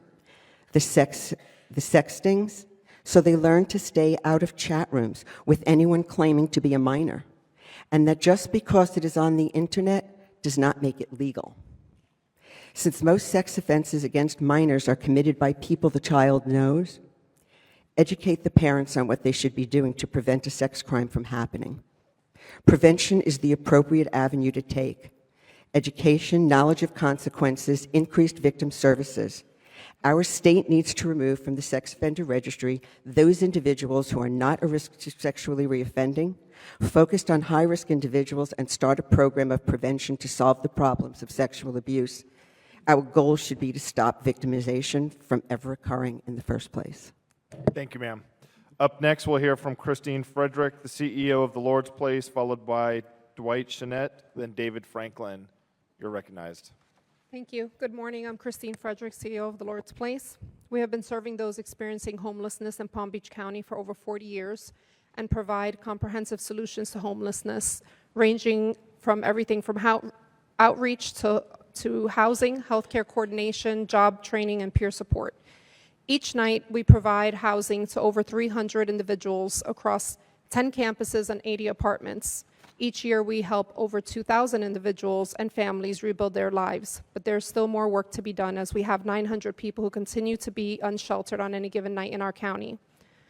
Currently, the Lord's Place receives approximately $2.6 million in HUD funding to provide permanent supported housing to 80 chronically homeless individuals who had once been cycling through our ERs, jails, and detox centers and are now stable in housing. As HUD is signaling to a radical shift that would end support for this population, putting these 80 residents at immediate risk and returning to homelessness, my ask today is one thing, is that you continue to advocate for continued investment in housing and services for our homeless neighbors. We ask that as the Lord's Place in our community service partners look to pivot how we serve our homeless community, that you help champion our efforts and that you keep the importance of our work at the forefront of your minds and hearts. Thank you, and I look forward to working with you all more closely. Thank you so much for everything you do. Up next, Dwight, Jeanette, and then our final registered ahead of time speaker, David Franklin. Mr. Jeanette, you are recognized. CEO of Area Agency on Aging. Good morning, Dwight Jeanette, and I serve as the CEO for the Area Agency on Aging in Palm Beach and the Treasure Coast. Can you hear me? Yep. You could lean into the microphone a little bit, please, sir. Just so Okay, those in the back can hear you. And this is being broadcast on TV, so that's why those mics are important. We are one of the 11 designated area agencies on aging across Florida, under contract with the Florida Department of Elder Affairs. Our focus is on cost-effective home and community-based services that help frail seniors remain safely in their homes, avoiding premature or unnecessary institutional care. The Department of Elder Affairs has submitted a legislative budget request that includes some funding increases for critical programs. While the need is much greater than the funding will provide, I respectfully encourage your support of these priorities. First is an increase in the funding for community care for the elderly of $4 million. In our community, we have approximately 7,200 seniors that are currently on a wait list for those services. An increase in funding for home care for the elderly of $3.5 million. Again, locally here, we have a wait list of approximately 2,300 seniors, and this program can support family caregivers who provide daily care to seniors living at home, preventing institutionalization. An increase, third and final, is an increase in funding for Alzheimer's Disease Initiative of $3 million. We have 1,500 individuals who are on the wait list for ADI services. We appreciate your support in the past years. The needs of the seniors continue to grow, and we just thank you for your support. Thank you so much. Up next, the CEO of Alzheimer's Community Care, Mr. David Franklin. You're recognized. Good afternoon, Chairman Schneider and members of the Palm Beach County Delegation. I guess it's not quite afternoon yet. My name is David Franklin. I'm CEO of Alzheimer's Community Care, and I am so thankful for your ongoing support in caring for the most vulnerable in our culture here, those with Alzheimer's and related dementias. When we were founded 29 years ago, the statistic was that if you're a caregiver caring for a spouse with Alzheimer's or a related dementia, the caregiver actually would pass away first due to the stresses of caring for their loved one. And so your support is critically important to us. I especially want to thank you to Senator Harrell, Senator Berman, and Representative Schneider for championing our mission over the years. Today I have two asks for you all, two critical funding requests. First, $2 million to sustain our dementia-specific specialized adult daycare centers. They provide affordable care at up to $100,000 a year less than memory care facilities. This funding also includes $500,000 to repair and improve some of our existing centers that we have here in the area. And will provide services for those up to 75% of our people in our day centers are are nursing home eligible, and yet they can remain in the community with their family. Second, we're requesting $250,000 for our wandering mitigation ID locator program. This will provide up to 100 ID locator bracelets, which keep people from wandering and safe in our community. Due to our partnership with Palm Beach County Sheriff's Office and other local law enforcement, I need to knock on wood for this one. In 15 years, 100% of our ID locator patients who wandered have been returned safely and unharmed. Thank you so much for your ongoing support, and I look forward to seeing and visiting with you on November 5th. We will be up there with advocates and caregivers, and love for you to hear their stories. Thank you so much, Mr. Franklin. All right, that does conclude the speakers that were registered ahead of time. We have received a number of walk-up public comment cards. As you all can see on the clock, we've got about 5 minutes left in this meeting, but about 20 cards to get through. So with that, Vice Chair Skidmore moves that we extend the meeting by 15 minutes. Seeing no opposition, show that motion passes. I would just ask those of the public, I see that we've got a couple different common themes that y'all wish to address.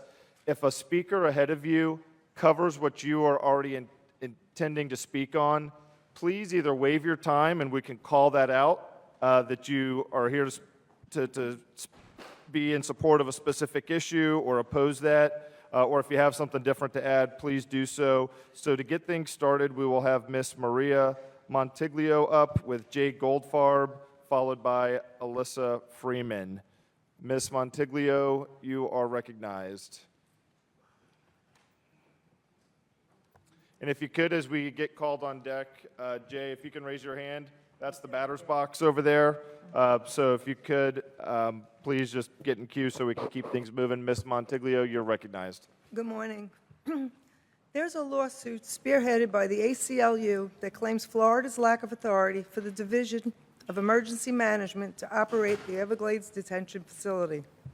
This has resulted in unprecedented challenges for people in the immigration detention. The ACLU lawsuit claims conditions have been aberrant and that the detention itself is unlawful. People are being held without charge, cut off from their attorneys, and made invisible in the immigration system. Families cannot even find out where their loved ones are. This is a humanitarian crisis created entirely by the state's decision to ignore federal law and establish its own immigration jail in the middle of the Everglades.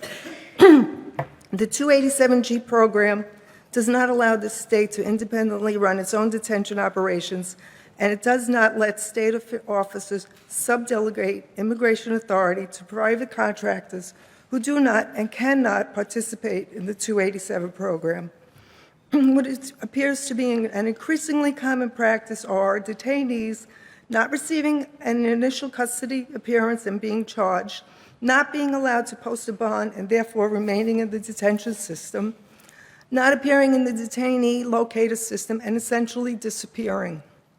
For the detainees who are in the location system, there seems to be an intentional new practice to transfer them to another detention center before they have the chance to speak to their attorneys. I ask that the Florida legislation to specifically investigate these issues. The state's legal authority to operate the Everglades and now deportation depot facilities, the lack of transparency by withholding the names of the detainees at their facilities, and the pattern of transferring detainees from one detention center to another just prior to the detainee's appointment with their immigration lawyer. Thank you. Thank you for being here.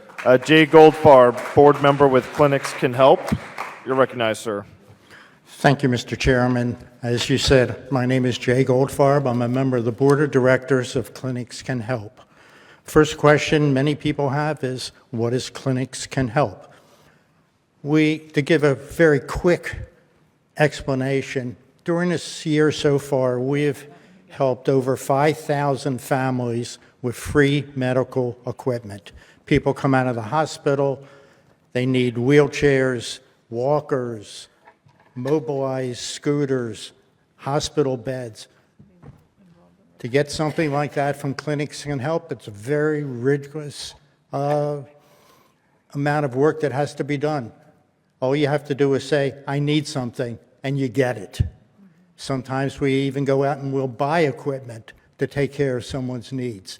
The problem is, over the last several years, fundraising has become rather difficult. Part of the problem is United Way in the last year has basically canceled all grants for medical. And we lost a good sizable grant there. And we'll be looking for sponsorship help from members of this delegation to try to get an appropriation of approximately $250,000. I've left at each of your positions my business card. I invite you, please give me a call or have one of your aides call me. We'd love to have you come and visit clinics and see exactly what we do. Once you've been there, you're hooked because it's just incredible the amount of work that's done. After the next meeting, Senator Harrell will be there, and why don't you just all join us? We'll have just a big party and let you just walk through. Thank you. Thank you, Jay. Up next, Alyssa Freeman with the Marine Industries Association of Palm Beach County, followed by Barbara Roth, then Marion Flann. Good You're afternoon. recognized. Good afternoon. Congratulations, Mr. Chair, Madam Vice Chair. Good to see you all. My name is Alyssa Freeman. I'm the Executive Director for the Marine Industries Association of Palm Beach County. We've been advocating for the marine industries here in Palm Beach County for more than 40 years. On behalf of our 500 members, excuse me, I left my water in the car. Our mission is to preserve and protect working waterfronts and public access to our waterways. I stand here before you to highlight a few items that we think will assist in protecting the $31.3 billion annual economic impact and over 100,000 jobs in the state of Florida. It's $4.7 billion impact just here in Palm Beach County.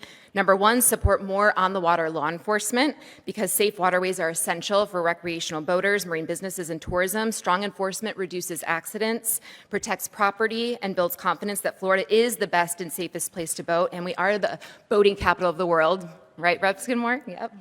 Number two, support increased funding for boating infrastructure, including boat ramps, parking, managed mooring fields, and public marinas. Florida's boating demand continues to grow, but access points, unfortunately, and infrastructure have not kept up the pace. Investment ensures residents and visitors can enjoy the water while reducing congestion and conflicts on the waterways. And number three, last but not least, support marine trades programs to grow the workforce. The marine industry depends on a skilled labor force to build, repair, and maintain vessels. Expanding workforce training programs will provide high-wage careers for Floridians while meeting the needs of one of the state's most valuable industries. These priorities help protect access, safety, and jobs, all critical to Florida's economy and quality of life. Excuse me again. And that's all I have for you today. Thank you. Thank you so much, and setting the standard on time. Again, I know we've got still a number of cards to get through and about 15 minutes left on the agenda, so I'm going to ask if you can please keep your comments to about 90 seconds, and then I stress again, all of us are available for additional comment after the meeting. Up next, Barbara Roth, followed by Marion Flynn. Marion Flynn. All righty, ma'am, you are recognized. Again, just to be clear, is Barbara Roth? Barbara Roth left. Okay. Ms. Flynn, you are recognized, followed by... I will keep it brief. I'm not here with any organization or any political affiliation. I'm here as an American citizen to advocate for the immigrant population within the state of Florida. I see daily through news, through the state legislature, that due process is being dismissed in this state, which is a right that's guaranteed everyone who resides in the United States under the Constitution. And I say that because I've spent the majority of my life as a Foreign Service employee with up-close and personal relationships with immigrants as to why they come here. Immigrants are not here. They're not criminal beings. And what's being proselytized throughout the media and in Tallahassee and God knows where is a lot of misinformation. The highest criminal rate percentage in the United States is among white males, not immigrants. Immigrants don't want criminals here any more than we do, okay? But I would like to see the state legislature, all of you, push back on some of these things that the governor, and especially with regard to 287G, law enforcement should have nothing to do with ICE. That's a federal agency. Thank you, Ms. Flynn. I appreciate Okay. you being here. And I would just ask, please, members of the audience, if you Thank can, I know that we're talking about some passionate subjects, but just for decorum purposes, let's please hold our applause until after the presenter has finished. Up next, we'll hear from Miss Lily Rimmer, or Reimer, I apologize, followed by Danielle Hartman. Miss Lily Reimer. Okay, Miss Danielle Hartman, followed by Antoinette Acone, then Mary Long Zwicker. Ms. Hartman, you're recognized. Hi, everybody. I'll keep my remarks short. Good to see you. Thank you for holding this space so that we could all talk to you. I'm the CEO for Ruth and Norman Rails Jewish Family Services. I've been doing this for the last 15 plus years, and our agency has been supporting the community for over 45 years now. We are actually the largest provider of social services in South Palm Beach County, and many of my partners that I work with on a daily basis are here also advocating for funds. I want to thank Senator Berman and Senator Polsky and Representative Gossett-Seidman and Tendrich for sponsoring some state appropriations that we were thankful enough to get to the finish line this year. And in the coming session, we are looking for 3 requests. 2 are repeats. 1 is new. We've been, for the last 2 years, getting funding to, we call it Aging in Place with Grace. It's to provide services for seniors, including transportation and socialization. Is my time up, really? Okay, so I'll see you in Tallahassee, and thank you for your partnership. We all are representing the community together, and nobody wins unless we do it together, so thank you. Thank you so much for everything you do. Up next, Antoinette Acone, followed by Mary Lynn Zwicker, then Sheila Jaffe. You're recognized. Hi, thank you. It's a Coney. Sorry about that. That's fine. In 2023, Governor DeSantis issued an executive order on what he asserted to be an immigration emergency. This has given the governor unlimited powers to bypass laws intended to safeguard public transparency and environmental protection. These powers, emergency powers, the governor granted to himself, gave the governor access to Florida's $2 million emergency funds in dollars, diverting resources intended for disaster response to build and maintain the Everglades facility, what the governor has named Alligator Alcatraz.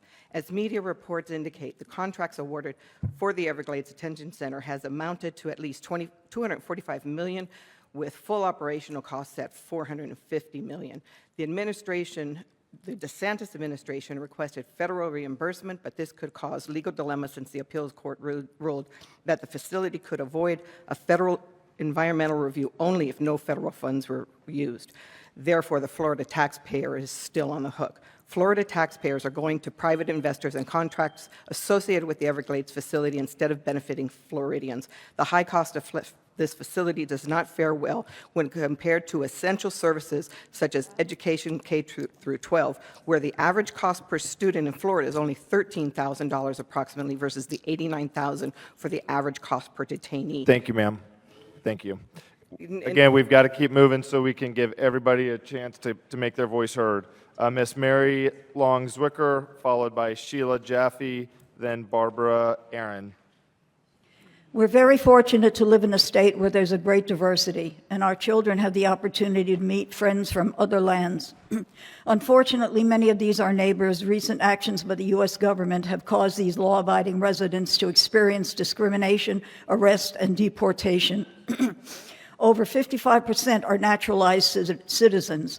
The vast majority of the people are law-abiding people who work in various industries, trades, professional capacities, and are an integral and valuable part of our diverse communities. They pay taxes, send their children to local schools, they own businesses, contribute to local social services, and they make valuable contributions to the healthcare industry as nurses, aides, and other healthcare workers. In spite of these positive contributions to this country and to our local areas specifically, they are far less likely to commit crimes than U.S.-born citizens. They are far less likely. The U.S. government has targeted this population of foreign-born people. Racial profiling has been given legal status by the Supreme Court. And those that speak Spanish, have darker skins, and look like they may be Maya or Hispanic, have been targeted. In Lake Worth Beach specifically, I know specifically of many people who have been arrested, targeted. And Thank you, ma'am. I'm sorry, I have Unfortunately, our something time else. has expired. Long past time for those of us who believe ourselves to be human beings to stand up and fight to defend our brothers and sisters. Thank you, ma'am. To defend Your our time has relations. expired. Thank you. Thank you. Up next, we'll hear from Miss Sheila Jaffe, followed by Barbara, I believe it's Barbara Aaron. Arif, Barbara Arif. Okay, thank you Yeah. so much. Miss Sheila? Hi. You're recognized. I have my presentation printed out, so anybody who would like a copy of it, they can have it. I'm just going to speak about the highlights. President Trump recently posted on Truth Social that ICE and local police must actively hunt down immigrants to root them out and remove them. Today, I wish to discuss a significant impact of the nearly 50% loss of healthcare workers in Florida who are immigrants. Labor shortages in Palm Beach County has been severely limited and affected by recent immigration detentions. I am personally fortunate to have long-term care insurance, but what good is it if there are so few healthcare workers to hire when needed? When retirees relocate to Florida and are unable to access health care, family members often deplete their savings and incur substantial debt. Caregivers leave their employment to care for parents and children, affecting their Social Security benefits, and they are unable to retire. So we need immigrants. We need health care workers. And Thank you, if ma'am. anybody's Please share that interested- packet with us. I have- Okay, thank you so much. All right, up next, Miss Barbara Aaron, followed by Arif, yes. Linda Rosenthal, and then Jeannie Feldman. You're recognized, ma'am. Okay, I'm just highlighting. The government has us believe that immigrants are the worst of the worst, gang members, poisoning the blood of our nation. They are the other. For me, the most excruciating aspect of the government's war on immigrants is the separation of family. Children and parents are pulled apart, families destroyed on a moment's notice, children left destitute, families thrust into financial hardship when one or both parents are suddenly taken away. Charities have come to step in to help you reunite children with their parents in the parents' country of origin. My heritage tells me that this is scapegoating and rounding up a people which is reminiscent to what my people suffered. No one should have remained silent then, and certainly not now. I implore you, in the new legislative session, call out the lawlessness and brutality of the state's war on immigrants and resist any legislation that moves more resources, funds, and expands on this ill-begotten and shameful crusade. Thank you. Thank you, ma'am. Appreciate you being here. Up next, we have Miss Linda Rosenthal, followed by Jeannie Feldman, then Petrula Bakaloff. I'm going to paraphrase. I'm Linda Rosenthal, and I'm here to speak about home rule. It was mentioned earlier today, and I want to stress the fact that the state-level mandates, Florida Senate Bill 1800, this is a controversial law that requires Florida counties and sheriff's offices to enter into 287G agreements with ICE. This is very, very dangerous. We are taking funding away from our police, and it is affecting us in our safety. And I want to stress that the governor has stated that he's going to pass new legislation regarding this, and I would like to make you aware of the fact that this is a totally against home rule, and we need to let our counties and our districts rule for themselves and decide what they want and not be coerced by the threat of funding. Thank you. Thank you, ma'am. We appreciate you being here. Up next, we have Jeannie Feldman, followed by Petrula Bakaloff. Ms. Feldman. Ms. Bakaloff. Representative Skidmore moves that we extend the meeting by another 10 minutes. Seeing no opposition, the motion is approved. Ms. Stephanie Thompson, followed by Laura Levitz and Margaret Smart. Ms. Thompson, you're recognized. Good morning. My name's Stephanie Thompson. I'm here on behalf of Drug Abuse Foundation of Palm Beach County. We are a not-for-profit, full-service substance use agency that has been serving Florida since 1968. What I want to bring to your attention is that there is still a great need for substance use and behavioral health services. However, the funding keeps getting smaller and smaller for these services. Our agency alone experienced over $850,000 decrease in our funding for the year, while Palm Beach County had over 5,000 overdose deaths last year, over 2,300 non-fatal overdoses, and almost 6,000 EMT calls resulting in emergency visits for substance use issues. I just ask that you continue to fund behavioral health services for the indigent population. Thank you. Thank you so much. Up next, we have Laura. Did I skip over some? Did I skip over you, ma'am? Okay, Laura Levitz, followed by Margaret Smart. Hi, good afternoon, everybody. Good afternoon, delegates. My name is Laura Levitis. Sorry about that. It's all good. I'm here today to talk about gerrymandering and how it is currently affecting me and my life today. I also am a candidate for State House Representative of District 87. So, I brought a map. You guys all have this map. This is the map of my district. If you can see it, it's like an upside down L spaghetti squiggly line.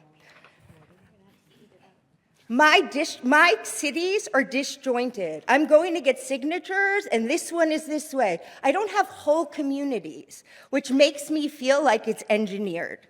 The worst part about gerrymandering, it erodes my faith in government, which I so desperately need right now, and I think we all do. So I ask that you support the Fair District Amendment. Thank you. Thank you, ma'am. Appreciate you being here. Miss Margaret Smart, followed by Shakima Glover, then Maura Plotty. My name is Margaret Smart, and I'm nearly 90 years old, but I love the youth of our nation. And Florida has the worst registry law in the world. I speak for the Romeo-Juliet statute that is now number 9430435, Florida FS first. I'm paraphrasing it. I work with the youth. The way that you put people on the registry when they're 16, 14, because they've done something wrong, because they were not taught right. The youth do not belong on the registry. It affects their lives the whole life through. I've been working with the youth in Florida for over 20 years since I moved down to Palm Beach County. Please think about getting our youth off the sex registry. Thank you. Thank you so much, and thank you especially for being here today. Up next, Shakima Glover, followed by Miss Maura Plotty. Oh, my bad. Morning. I am here with foster fairness and advocacy activists. First, I would like to mention that there is a dire need for funding for preservation of generational wealth in the historic Coleman Park area in downtown West Palm Beach. Second, I would also like to mention that there is a need for legal representation for children coming into foster care, child welfare, the Department of Children and Families, family and dependency court systems. If you want more information, you can go to fosterfairness.com. As you go into this upcoming legislative session, consider the budget deficit reduction and the positive impact that shifting dollars to provide legal representation for all children entering these systems, the impact that this can have not only on state and local budgets, but on the lives of the very victims, our children. Remember that children become adults. Thank you. Thank you so much. Appreciate that. Our final registered speaker, Ellen Brown.